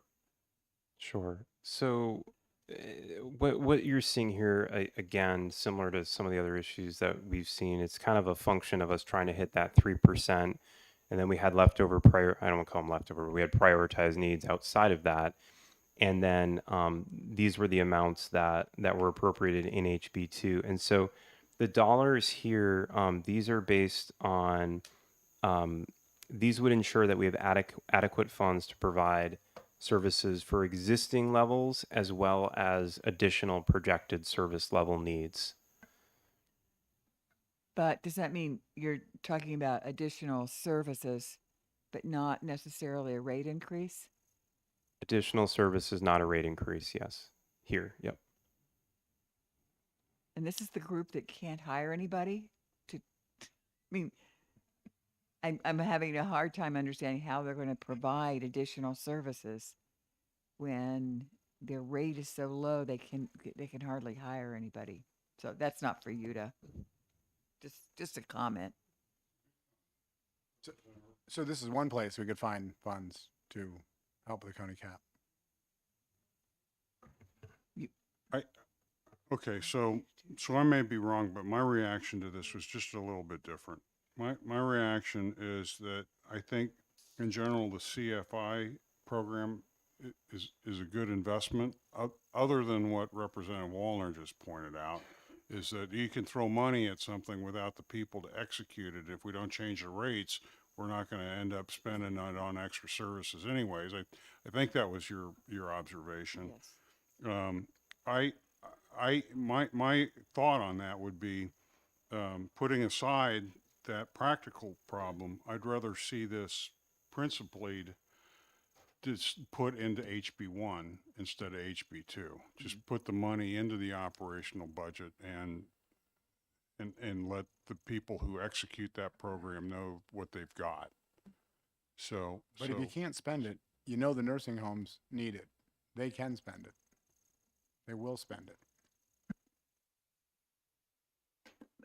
Mr. Yes. Can I ask you something?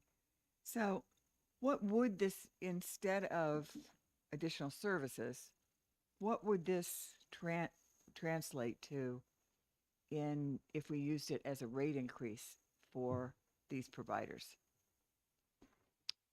I don't know off the top of my head. So if we took the full roughly $15 million, instead of maintaining the service levels today for the next biennium, increase that by the equivalent amount, is that's the request, correct? Yes. Yes. Sure. Yeah, we can. I can come up with a figure, and get that to you. Okay. I mean, I think that yes, you could take the money and put it at give it to the nursing homes, but nursing homes cost so much more. This is such a better way of providing services. It's a lot less expensive to keep someone in their own home with help than to have to go to an expensive nursing home. I just saw our nursing home budget this morning in Merrimack County. I mean, we're talking $200,000 to $250,000 a year per person. So I think these are two distinct issues, two distinct Right, issues. They are. And maybe we should keep them separate a little longer to say, I think we're committed to trying to keep the county cap as it was, and that we have to find the $18.5 million. Representative Earth has correctly observed that maybe this is a source of that money, but this is a different issue. This issue is, should we invest in CFI, I think, and CFI is a good investment. So if we are going to invest in CFI, I would rather have it in HB1 instead of as HB2. Do you have a problem with that? I agree with you. Okay, that. so I want to hear you. Go ahead. So I just made a comment. I have no problem with what you just said, but I would point out that now you're talking about basically adjusting rates for one particular piece of the whole budget, and we sort of talked about that's not really the right way to go about this. So I get the CFI thing. I also like the CFI thing. I think the program's great, but on the other hand, if you can't get people to do it, then it's just money that sits there and doesn't get put to use. Right. So I think we're all also aligned on the idea that throwing money at the same rate, we're not going to probably move the needle much on the total amount of services, and we're going to end up isolating the money and turn it into a lapse. I think that's generally all agreed on. To your idea, though, about targeting rate hikes, this is the project that Representative Stringham has been working on that I'd like him to brief us on Tuesday where he's at. And if Mr. White can give us a little bit better data about, taking, let's say it's $100 that we want to add to this. And instead of doing $100 thinking we're going to get $100 of services, it really needs to be increase the rate by 60 so that we can go spend 40 on more services. There's a formula in there. I think you're going to come back with a rate recommendation on this if I heard you right. I can come back with a number. So if you took the $15 million that was intended to fund both existing service levels and additional projected needs, so there would be a potential reduction in services, what that would equate to in a rate increase. Okay, because this prioritized need was for both maintenance of services and projected additional needs, and I can try to cut that a couple of ways. So we could do what's maintenance minus projected, what would the rate increase there be, versus if I took the full 15 million and applied that to rates, what would the rate increase be there? Is that correct? I'll let other comment. I lost you a little bit. I have in my head sort of this graph that it's hard for me to describe, but basically, if we don't increase the rates, I don't see how we're going to spend more money on more services. If we increase the rates a little bit, we're going to hopefully see an increase in services. If we increase the rates too much, we won't have any money to pay for the extra services that are now in demand. So there's sort of a Goldilocks balance here between money, this 15 million going to some rate hike versus some incremental increase in demand. Yeah, come on. I think Chris has something to say, and then we'll come to you. I know, sorry. Chris Santinello, Associate Commissioner. I just wanted to, just two things, because we actually are looking at the CFI rates. There is Senate Bill 36.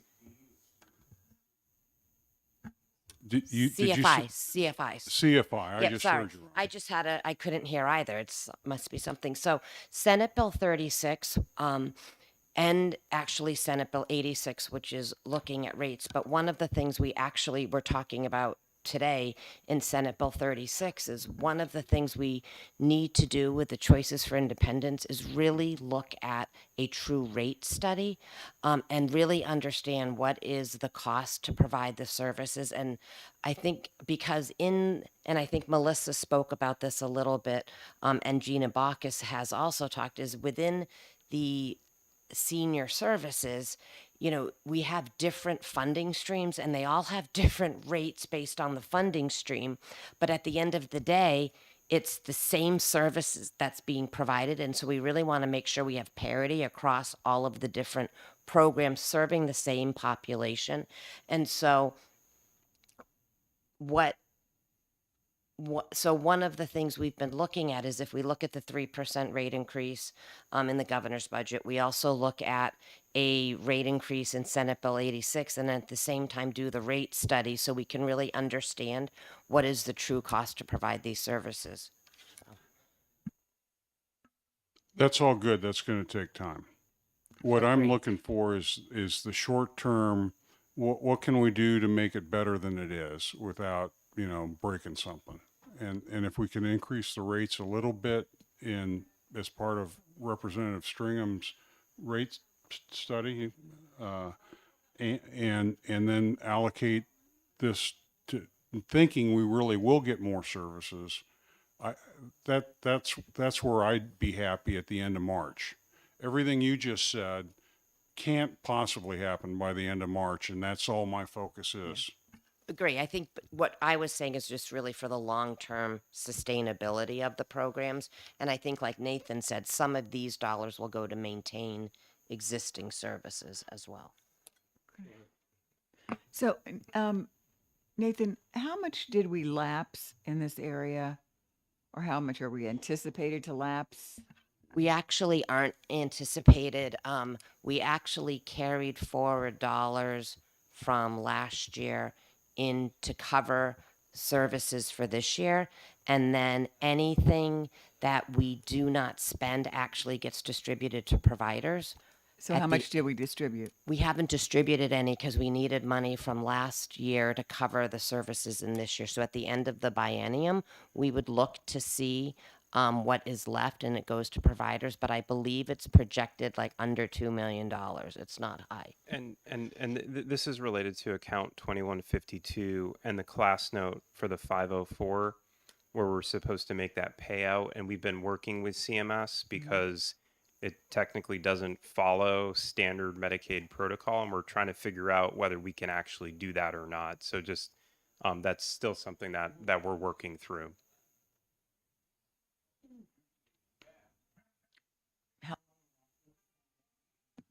Whether or not we're going to be able to make that payment. I wish I knew. It is often difficult getting a decent and rapid response from the federal government. It took us 2.5 months to get one simple thing resolved most recently. So I'm hoping soon. We'll continue to pressure them to get an answer. Because won't those providers will be expecting this at the end of the biennium, probably planning on it in order to stay viable. Yeah. So this last part of this conversation is a little disturbing to me because I think I recall very clearly that we had this conversation last budget where this issue of if we can't spend the money, let's give it to the providers. And we had a discussion where I think we all aligned and agreed that rather than try to have money at the end that we could give to providers, we wanted to improve the rates so that we could provide the services. And the debate at the time was, wouldn't we rather increase the rates so that we're paying the providers for additional services instead of having them not do the services and then paying them to do nothing? And so I believe we said that we should increase rates and not have money available to just pay them at the end. Am I misremembering this, Mr. Ripple? How's your memory? I do remember that, but I think there was a provision added in the Senate that directed unspent funds to be paid to the providers at the end of the biennium, similar to what's similar to what's done with nursing homes in that same accounting unit.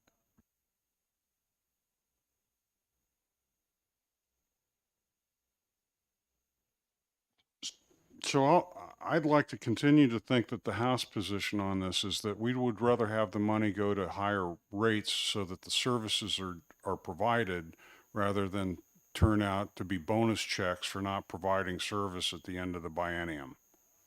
Is there any argument on that? Well, I don't think they're going to be bonus checks.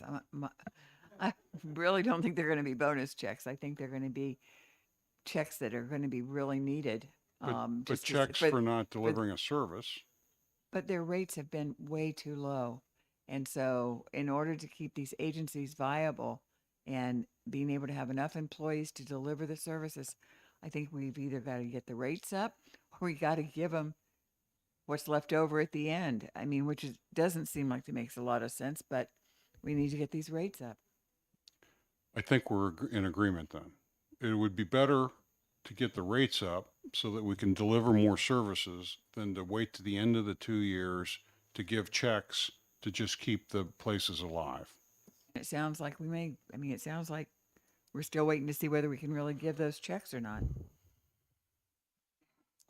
Okay. So what did we decide to do with 234?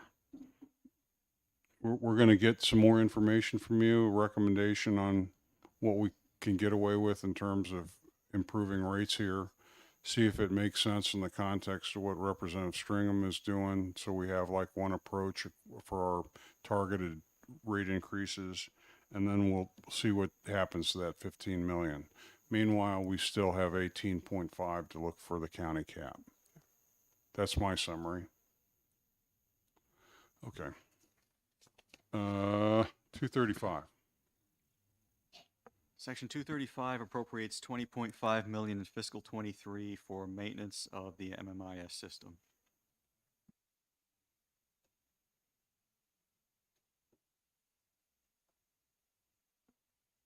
Are you ready to talk to this? Has Mr. Wieters and you gotten aligned, or do you want to wait for him on this? I haven't spoken with him. I can certainly give a little bit of background. I wasn't here for it, so I don't know all the details. But during the prior budget session, we had included the MMIS maintenance costs in our HB1 agency request. During the legislative process, that was pulled out and put into an HB2 provision. There is an ongoing capital appropriation for the overhaul of the MMIS system, for the modularization, so to speak, of the MMIS system. But the costs here come primarily directly from our contract with Conduent for the ongoing maintenance of the Medicaid system, which all Medicaid providers in the state are registered and through which we process all those claims. So this is a critical key function, and the amounts here, as I understand it, and I'm waiting for some additional detail from Dave Wieters, are primarily driven by the specific costs that we're contracted for. Okay, so starting in on this, I'm perfectly okay with having the MMIS supported, but I think what we tried to do last term was to take the one-time expenses related to the upgrade of MMIS and put it into HB2, and then have the ordinary operations of the MMIS continue to be in HB1, so that we would have like an operational, ongoing, year over year over year over year baseline of comparison of what it takes to run the system. But because there was a major upgrade of $20 million or whatever it was, thinking that was a one-time investment, we put it into HB2 as sort of a standalone. That's what I think we tried to do. So now that I see another 20 million in HB2, it makes me wonder what happened to the 20 million that we put in HB2 last time. Does this make it $40 million to do upgrades, or, and if this is really meant, like I heard you say, that this is meant to be operations, leasing of the system, this should be in HB1, not HB2, because it's ongoing operations. Correct. So if you if you turn to page 924, that's our Medicaid Management Information System accounting unit, and that's where historically we have budgeted our maintenance costs for the Medicaid Management Information System, which is a this is a very poor choice of words, but it's a massive complex system. Yeah. And so historically, you'll see like the actual spend there, the $35,000 primarily coming out of the contract line, and then little audit set aside and current expenses. That is where it is typically paid from. Did you mean 35 million? You said 35,000. I apologize. 35. I'm sorry. I was working till 10 last night. It's Friday. No, it's all right. It's all right. I just want to make sure I'm looking at the right number. Yes. Yep. It's $35 million was actual expense in 22. And so in the prior, so it would definitely be my preference to have this as part of the operating budget going forward. And the amounts that we put forward this year are actually slightly fewer general funds. In 22-23, it was 12.4, $13.1 million of general funds in 22 and 23. So we're slightly less than that for this biennium. Okay, so just to make sure I'm tracking with what we're agreeing on, I think you're agreeing that this HB2 item 235, this 20.5 million, there's some portion of this that really is meant to be operations, and that should be moved out of HB2 and into HB1. Is that accurate?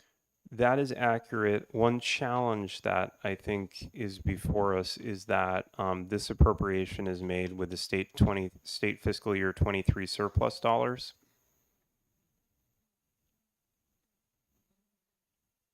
So when you said that this 20 million is the maintenance contract, what's the 35 million? So there's the 20 million, but there's also the language to accept and expend the federal funds associated with that. So it's approximately it's almost a 25% general fund, a 75% federal fund spend that we're able to get matching dollars for. Okay, maybe I asked my question wrong. So I understand that you're trying to get surplus funds from this year to use for next year. If that was not a game that needed to be played, would this just be a $55 million figure? I mean, is that the only reason it's in HB2, because it's surplus funds?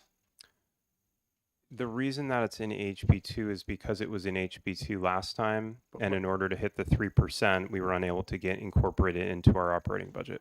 Okay, but so then last time, was it the same game? There was 35 million in HB1 and then 20 million in HB2? I mean, roughly. I don't need exact numbers, but I'm just trying to understand the concept that we're playing here. Yep. So last time in state fiscal year 22, there was $45.5 million in 22, $48 million in 23. Total funds, general and federal. So is that a yes? Yes. Sort of. Sorry, I'm being verbose. Yes, correct. Okay. So would that apply that it was put into HB2 this time primarily because to capture the funds from the surplus? I can't speak to that. Okay.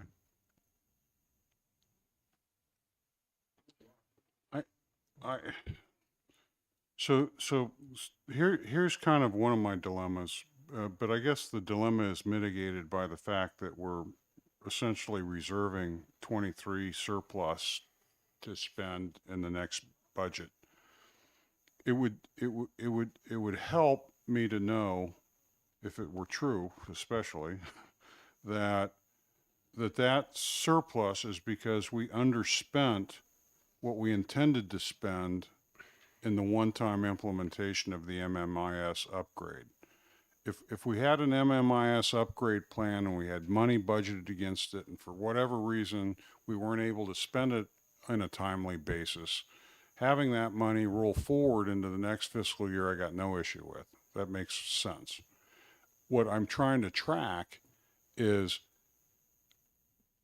egads, this is a lot of money. so how do we, I don't yet feel comfortable knowing how much money we spent on upgrades the current budget, and how much we expect to spend on upgrades in the next budget, and what the operations investments have been over the two budgets. I don't have a clear picture. So I think I could have Dave Wieters come down on Monday for our working session. Maybe Yeah. we can talk some of this through, because I think we have to remember we have a large capital appropriation over here for the long term, kind of the 5-6 year modularization of the MMIS system. And then over here we have the ongoing maintenance costs. Yeah. So every time we do a waiver, anytime we have a rate adjustment, every time there's eligibility changes or any federal law regulations change, we have to have our contractor constantly upgrade those systems. Right. And those are good HB1 numbers. Yep. Yeah. And investments and upgrades that are meant to be one time, I can see as an HB2 item. Go ahead, Representative. Murphy. Right. I mean, I think what the distinction he's trying to draw, which hopefully David can answer, is there's the maintenance contracts on things which have nothing to do with upgrades, and then they also had the big upgrade thing, which is what he's referring to here. But nice to know what the separation is between those two in all these numbers, both going backward and going forward. Of course. So the dilemma here is that in the Ways and Means estimate, I think we have like $111 million short of the governor's budget. And so when we get around Division 1, 2, and 3, and people start looking at big numbers, if we're going to have the big number, I have to be able to explain it. And right now, I am not able to explain it. It's too big a number for me not to understand. I'm not opposed to it. First I want to understand it, and then I want to have it allocated between HB 1 and 2 in a good principled way. All right. So if you can help me with that, I'd appreciate it. Are there questions, comments? Okay. Do you think Representative Hull's going to have questions on this? No, let's go forward then. Okay, so we haven't done anything with 235 except for ask for more details. 237? 237 appropriates funds for elevated enrollment unwinding related to the end of continuous enrollment. So I have a question about this. I understand what this is, but shouldn't there be a corresponding reduction accounted for somewhere? In other words, we're starting to disenroll people, but we're talking about having more money to get them disenrolled. And I understand part of that is the FMAP is dropping down and people are appealing and maybe not as necessarily dropping off. But some people should be dropping off, right? Sure. So people will be dropping off, but we're only able to disenroll a certain percentage of them each month. So we're not able to go ahead and try to disenroll the 100,000 or 90,000 people, day one, because we have to remember that as those people re-enroll, because some of them may be eligible, we don't want to have an annual cycle of where 50,000 people, all go to re-enroll on the same day every year. And so that's part of the process. But you're thinking Medicaid budget big picture. If we are seeing these individuals come off the rolls, why aren't we seeing a larger decrease in spending?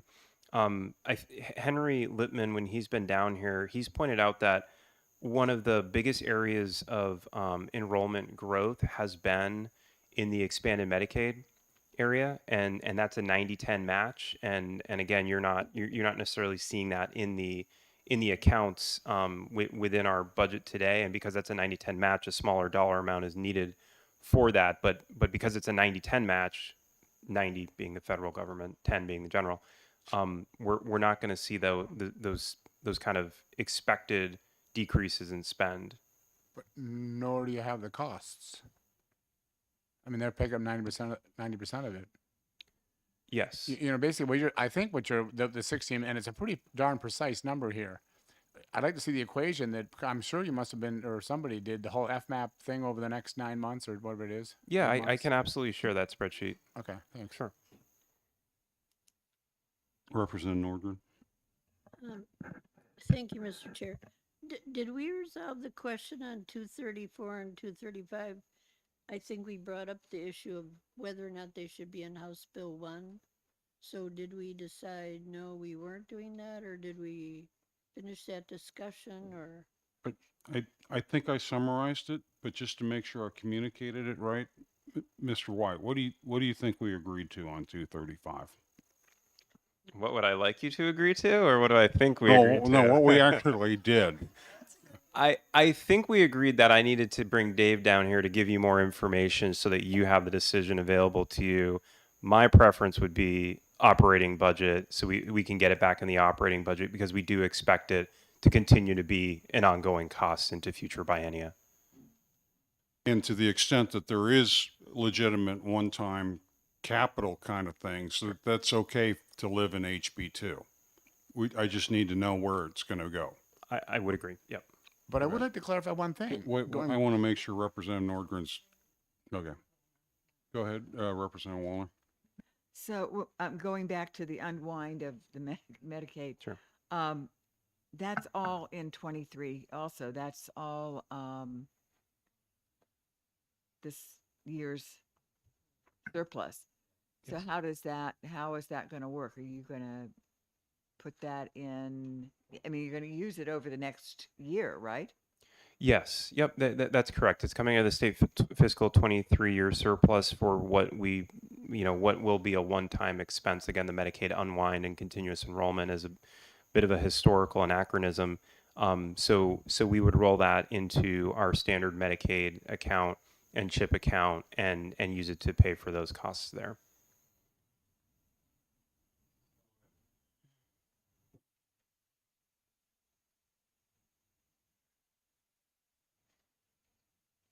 So I think I'm okay with it here. Right? You guys have a problem with this as written and being in HB2? Okay. Well, you'll let us know, I'm sure. Okay, so 239. Go ahead, Mr. Ripple. 239 appropriates $838,000 for the purpose of funding an audit of the integrated eligibility system.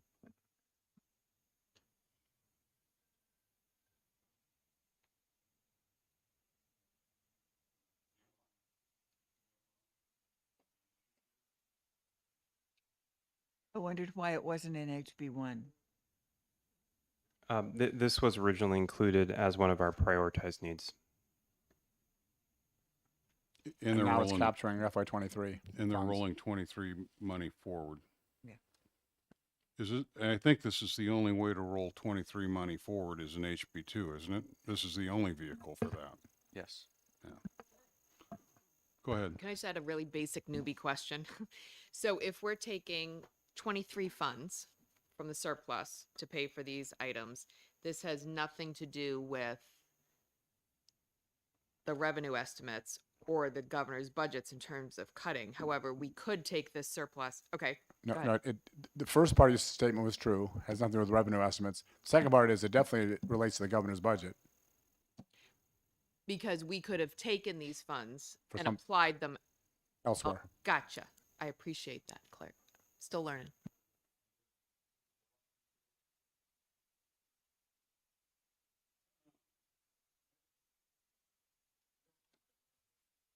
I don't think what I learned what I thought I understood from that Q&A.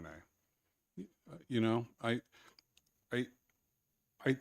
think when we take FY23 money and roll it into a need for something that's going to be in the current budget, we do it kind of outside the governor's budget. It's outside of that budget. And I don't see it affecting the governor's budget because it's a way to not do an end run, but it's just a way to have, you know, a parallel spend that doesn't show up in the governor's budget. This is something that Senator Moore seemed to be really good at. Right. So I guess if you're, I mean, we're sort of splitting hairs at this point. You could say it's not on the budget. It's kind of like the Medicaid expansion thing. It's not on the budget either, but okay. You just grab it either way you want to, but Well, I'm just trying to understand it. If I were new to this, and I feel like I'm new every day, how I would try to understand it. And I would try to understand it that if we did not do this rollover of 23 money into a future expense, it would instead end up going up into the rainy day fund. And then if we had a problem, we'd have money up in the rainy day fund. But bringing money out of the rainy day fund for operational kinds of things is more problematic because there are a lot of rules that we are supposed to follow when we spend rainy day money on things. Well, all that's true, Okay. Mr. Chair, but we could also do it for we use it for some other purpose. We could play the same game the governor's playing. Okay, we're going to kill it here, but we're going to put it somewhere else still pull that out of surplus and dump it into like the county cap, for instance. Right. So one way to find the 18.5 million is if there's some other surplus in FY23 that we want to pull forward into helping us with that 18.5 million. Correct. But essentially you're reallocating part of don't call it the governor's budget, but call it the governor's use of the surplus funds from 2023. All right. I won't call it that because it's too many words, but,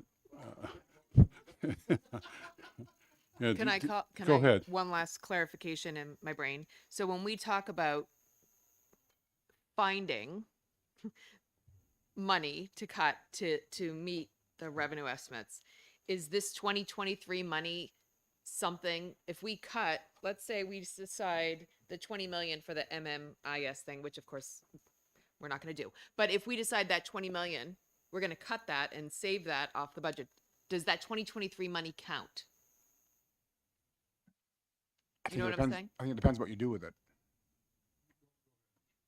Well, what you said a few minutes ago is exactly true. If you don't spend it on anything else, it goes into the rainy day fund, and then it's effectively unavailable to spend in 24, 25, unless you dip into the rainy day fund, which is much harder to do, which is one of the reasons that you see all of the spending in fiscal 23 is the governor is spending it down before it goes into the rainy day fund. Okay.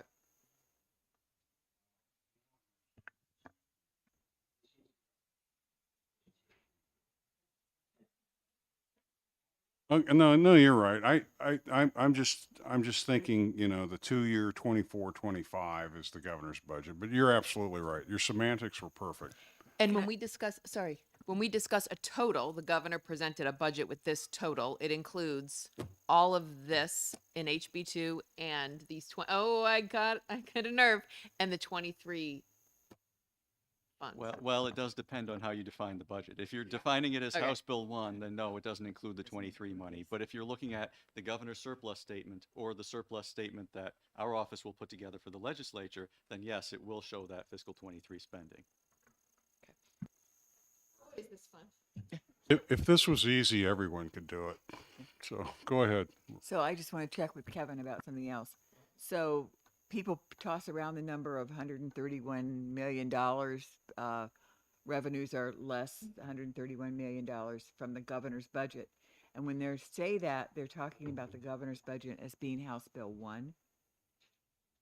The House revenue estimates are 131 million below the governor over the 3-year period, 23, 24, 25. So the other thing which I've mentioned before is, yes, the revenue estimates are lower, but the governor also had about a $330 million cushion, if you will, in that he put money into the rainy day fund at the end of 23, he put money into the rainy day fund at the end of 25, and he leaves funds in the education trust fund at the end of 25. So if you add those three things together, the governor had about 330 million to spare. So the House, you could argue, has about $200 million to spare. But again, that's split between the education and trust fund and the general fund, and it's split over the 3 years. So how you choose to allocate that money matters, which is why I would be leery of taking too much out of 23 and putting it into 24 and 25 instead.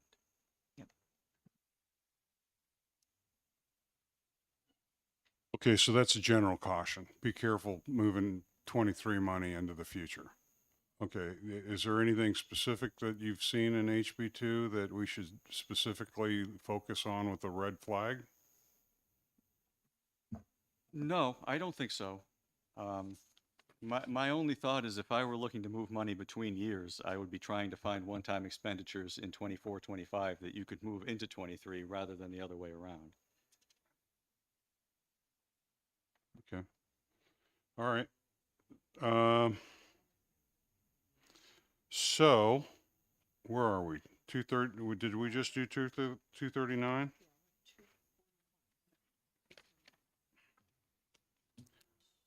Two, 241. Yes, you're on 241, which appropriates $533,000 for the purpose of moving one district office.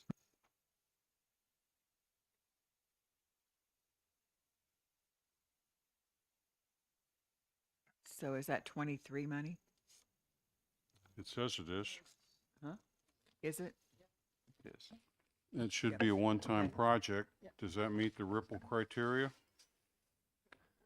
I don't know that I have a specific criteria. My only thought is, as I said, if you see anything that looks like one-time spending, consider spending it out of 23. Can I ask him a question? Go ahead. So I get that. That makes perfect sense to me. But how do we get the budget to look right? I mean, in the long run, because the problem is, next time we're in the budget cycle, it's not clear what was spent in past budgets. And I do understand that. And if you're comparing House Bill 1 from one biennium to the next, it will not show the whole picture. And I completely agree. In order to see the whole picture, you would need to go to the surplus statement. Which is why this principle seems to be important to me, is that as much as possible, we should be trying to make sure that we put operational ongoing monies into, make sure that that gets into HB1. And then if we have a real one-time requirement, put it into HB2. We agree. Yeah. But he was sort of saying, for instance, a little while ago, I asked him about putting $1 million a year from HB2 into HB1. He was kind of saying, well, we probably shouldn't do that. That's not him. I mean, he wasn't saying it directly, but that's where it goes if you follow his, and it's a good point that you suck it out of 23 because it's sitting there. But the point is, I was just trying to ask, how do you balance that against getting what you just said, getting the budgeting straight? Yeah. Okay. Any other, go ahead. Could you just remind me what district office this is that we're moving?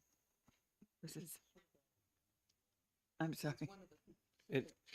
I believe Commissioner Weaver had reference to Claremont is coming Claremont. to mind.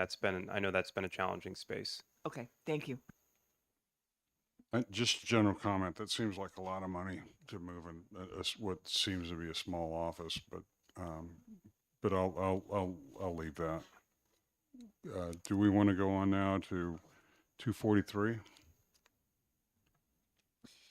Section 243 appropriates $200,000 for the replacement of vehicles and equipment at New Hampshire Hospital.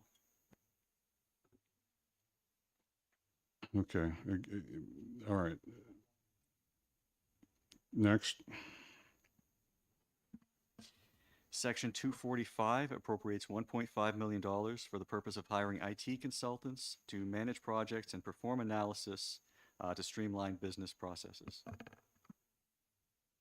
Yeah, so this gives me a rash because it feels to me like this consultancy money ought to be associated with one of the projects. Like, for example, the MMIS is being funded. The project management costs should be part of those expenses for that entire effort. And so this seems to be sort of this free-floating group of consultants that aren't attached to a deliverable. So it may be best to wait to have that discussion so I can have Dave Wieters here so he can explain to you how this would work, particularly in support of our Salesforce enterprise system that we have.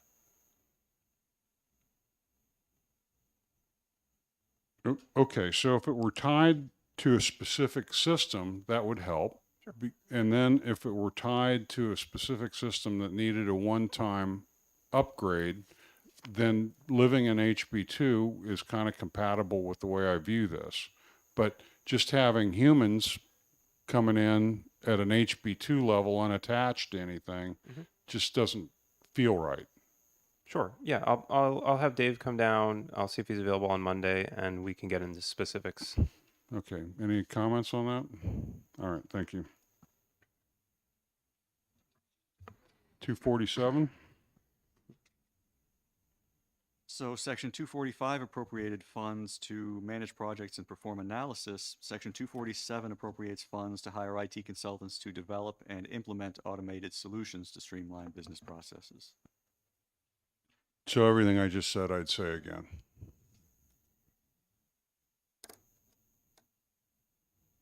Two 249, 249 appropriates $125,000 to replace a legacy database used for pulling quality samples for food stamp eligibility reviews.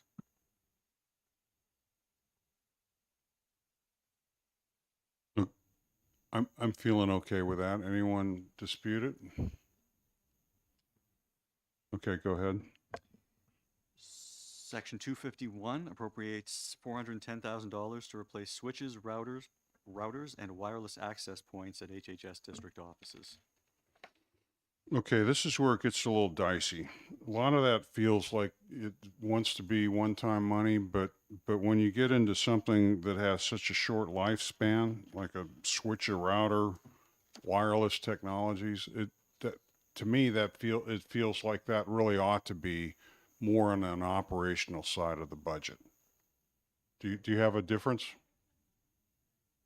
Well, yes. I mean, it's the ones they're buying are one time, and they're not that short-lived. I mean, these things will last 3, 4, 5 years at least. You think they last Well, over 3 years? I have these things. Yes. Okay. No, I get that's a depreciation issue, right? I Yeah. mean, if it's shorter than 3 years, this should be operations money. But Well, you believe this is more than that. The point is, it's sort of one-time money these things are not very expensive. I mean, I get what you're saying. It's not wrong. But if you can suck it in and use it out of, if they need them, they need $400,000 worth, go out and buy them. Okay. Any comments? Other comments? Questions? Okay. Section 253 is the $3 million per year in 24 and 25 to ensure that the TANF maintenance of effort requirement is met. So we discussed this. What do you think the takeaway, Mr. White, is for what we want to do with this line item? What would the Division 3 would like to do? So just to see if you've heard us. Sure. I don't know if I heard a explicit conclusion, but my understanding was there seemed to be an appetite for moving this into an HB1 operating budget. Mr. Ripple? Well, so this would be an operating expense, and it would be appropriate, I think, to put in House Bill 1 in 24, 25. I still would like to get for the committee that breakout of TANF funds throughout the budget. And admittedly, part of my rationale for that is I looked at that breakout from 2 years ago, and it looked like the maintenance of effort requirement was met, and it seems to me that most of the funding is going up. So I'm sort of wondering why the maintenance of effort requirement is not being met in the operating budget, and it needs to be met here as well. So I think seeing that breakout would probably be helpful for the committee. Okay, but Mr. White, I think, had the right summary point. We'd like to get it out of HB2 and into HB1 so that our maintenance of effort is taken care of. Okay. All right. Any Representative Wallner? This is just a place where I'd like to ask this question. So we have a TANF reserve fund, is that correct? Yes. It's sort of like thinking of having a savings account. It's off budget, right? I wish mine was that large, but sure. Oh, yeah, I know what mine was too. How much is in the TANF reserve fund at this point? As of January 1, I haven't checked it recently. It was approximately $67 million. Yeah. And explain to us how that can be used. So there are 4 general purposes that TANF can be used for. I don't know them off the top of my head. Chris, I don't know if you have better insight into historically what types of projects have been used for that. So TANF has the four purposes. It's to maintain, I'm really paraphrasing, right? But it's like maintain two-parent households to reduce,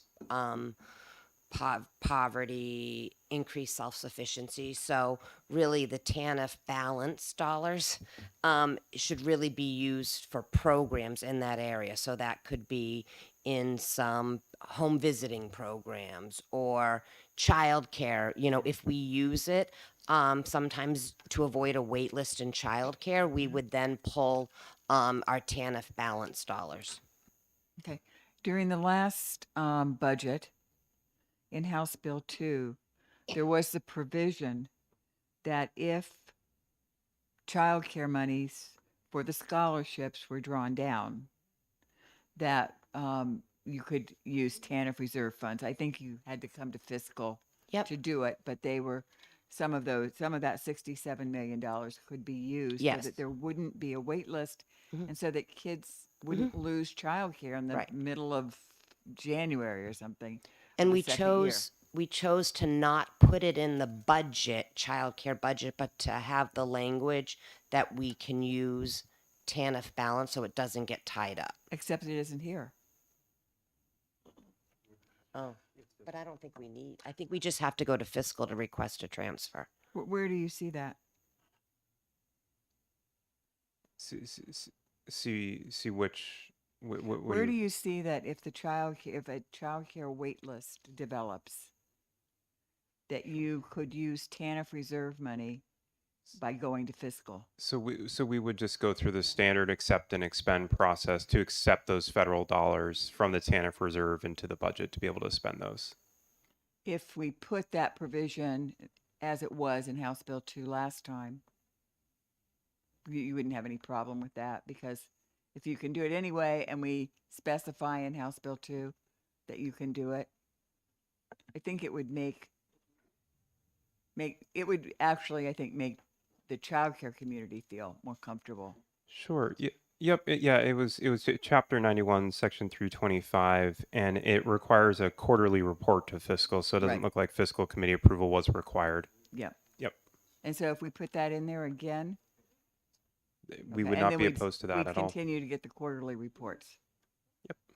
Okay, and I mean, the division has to decide whether we put it in or not, but I would like to see that provision put in again, if possible. I haven't thought about it. I'm open to listening to you, but Okay, the maybe we can draft it up, and if you see it in writing, then it'll be Okay. clear. the 67 million that's in the piggy bank, I think you referred to it as. The balance. Is that federal money or state money? It's federal Okay, TANF dollars. All right. So we can't take the 67 million as a source to pay for our maintenance of effort. Right. Not without a Yeah, whopping no. I audit wasn't finding. sure what kind of money we had sitting in the piggy bank. All right, go ahead. But those funds could be used, I mean, just like if we had a wait list for childcare, they can be, that's because, so if our TANF rolls increased, they could be used to pay for our TANF rolls. That would be appropriate. Yes, and we also have used the TANF balance dollars to help us with some of our cliff effect items, to help families get, mitigate the cliff effect, knowing we had that TANF balance dollars. Thank you. So I'm wrapping up now because the chairman needs his room at 5 o'clock and we should be clear. And so I'm going to give the chairman back his room. To do a quick wrap up, we made good progress. I was thinking we could get through the entire thing, but we didn't. So when do you think we could start biting at this again? Monday or Tuesday? I think Monday morning you could pick up right where you left off. Okay. All right. Does anyone of the division have any final thoughts or comments that they'd like to make? Mr. Ripple, you have any final thoughts? Mr. White? Chris? Okay. All right. So with that, I would say everyone have a great weekend. If you drink, don't drive. If you drive, don't drink. and we're done.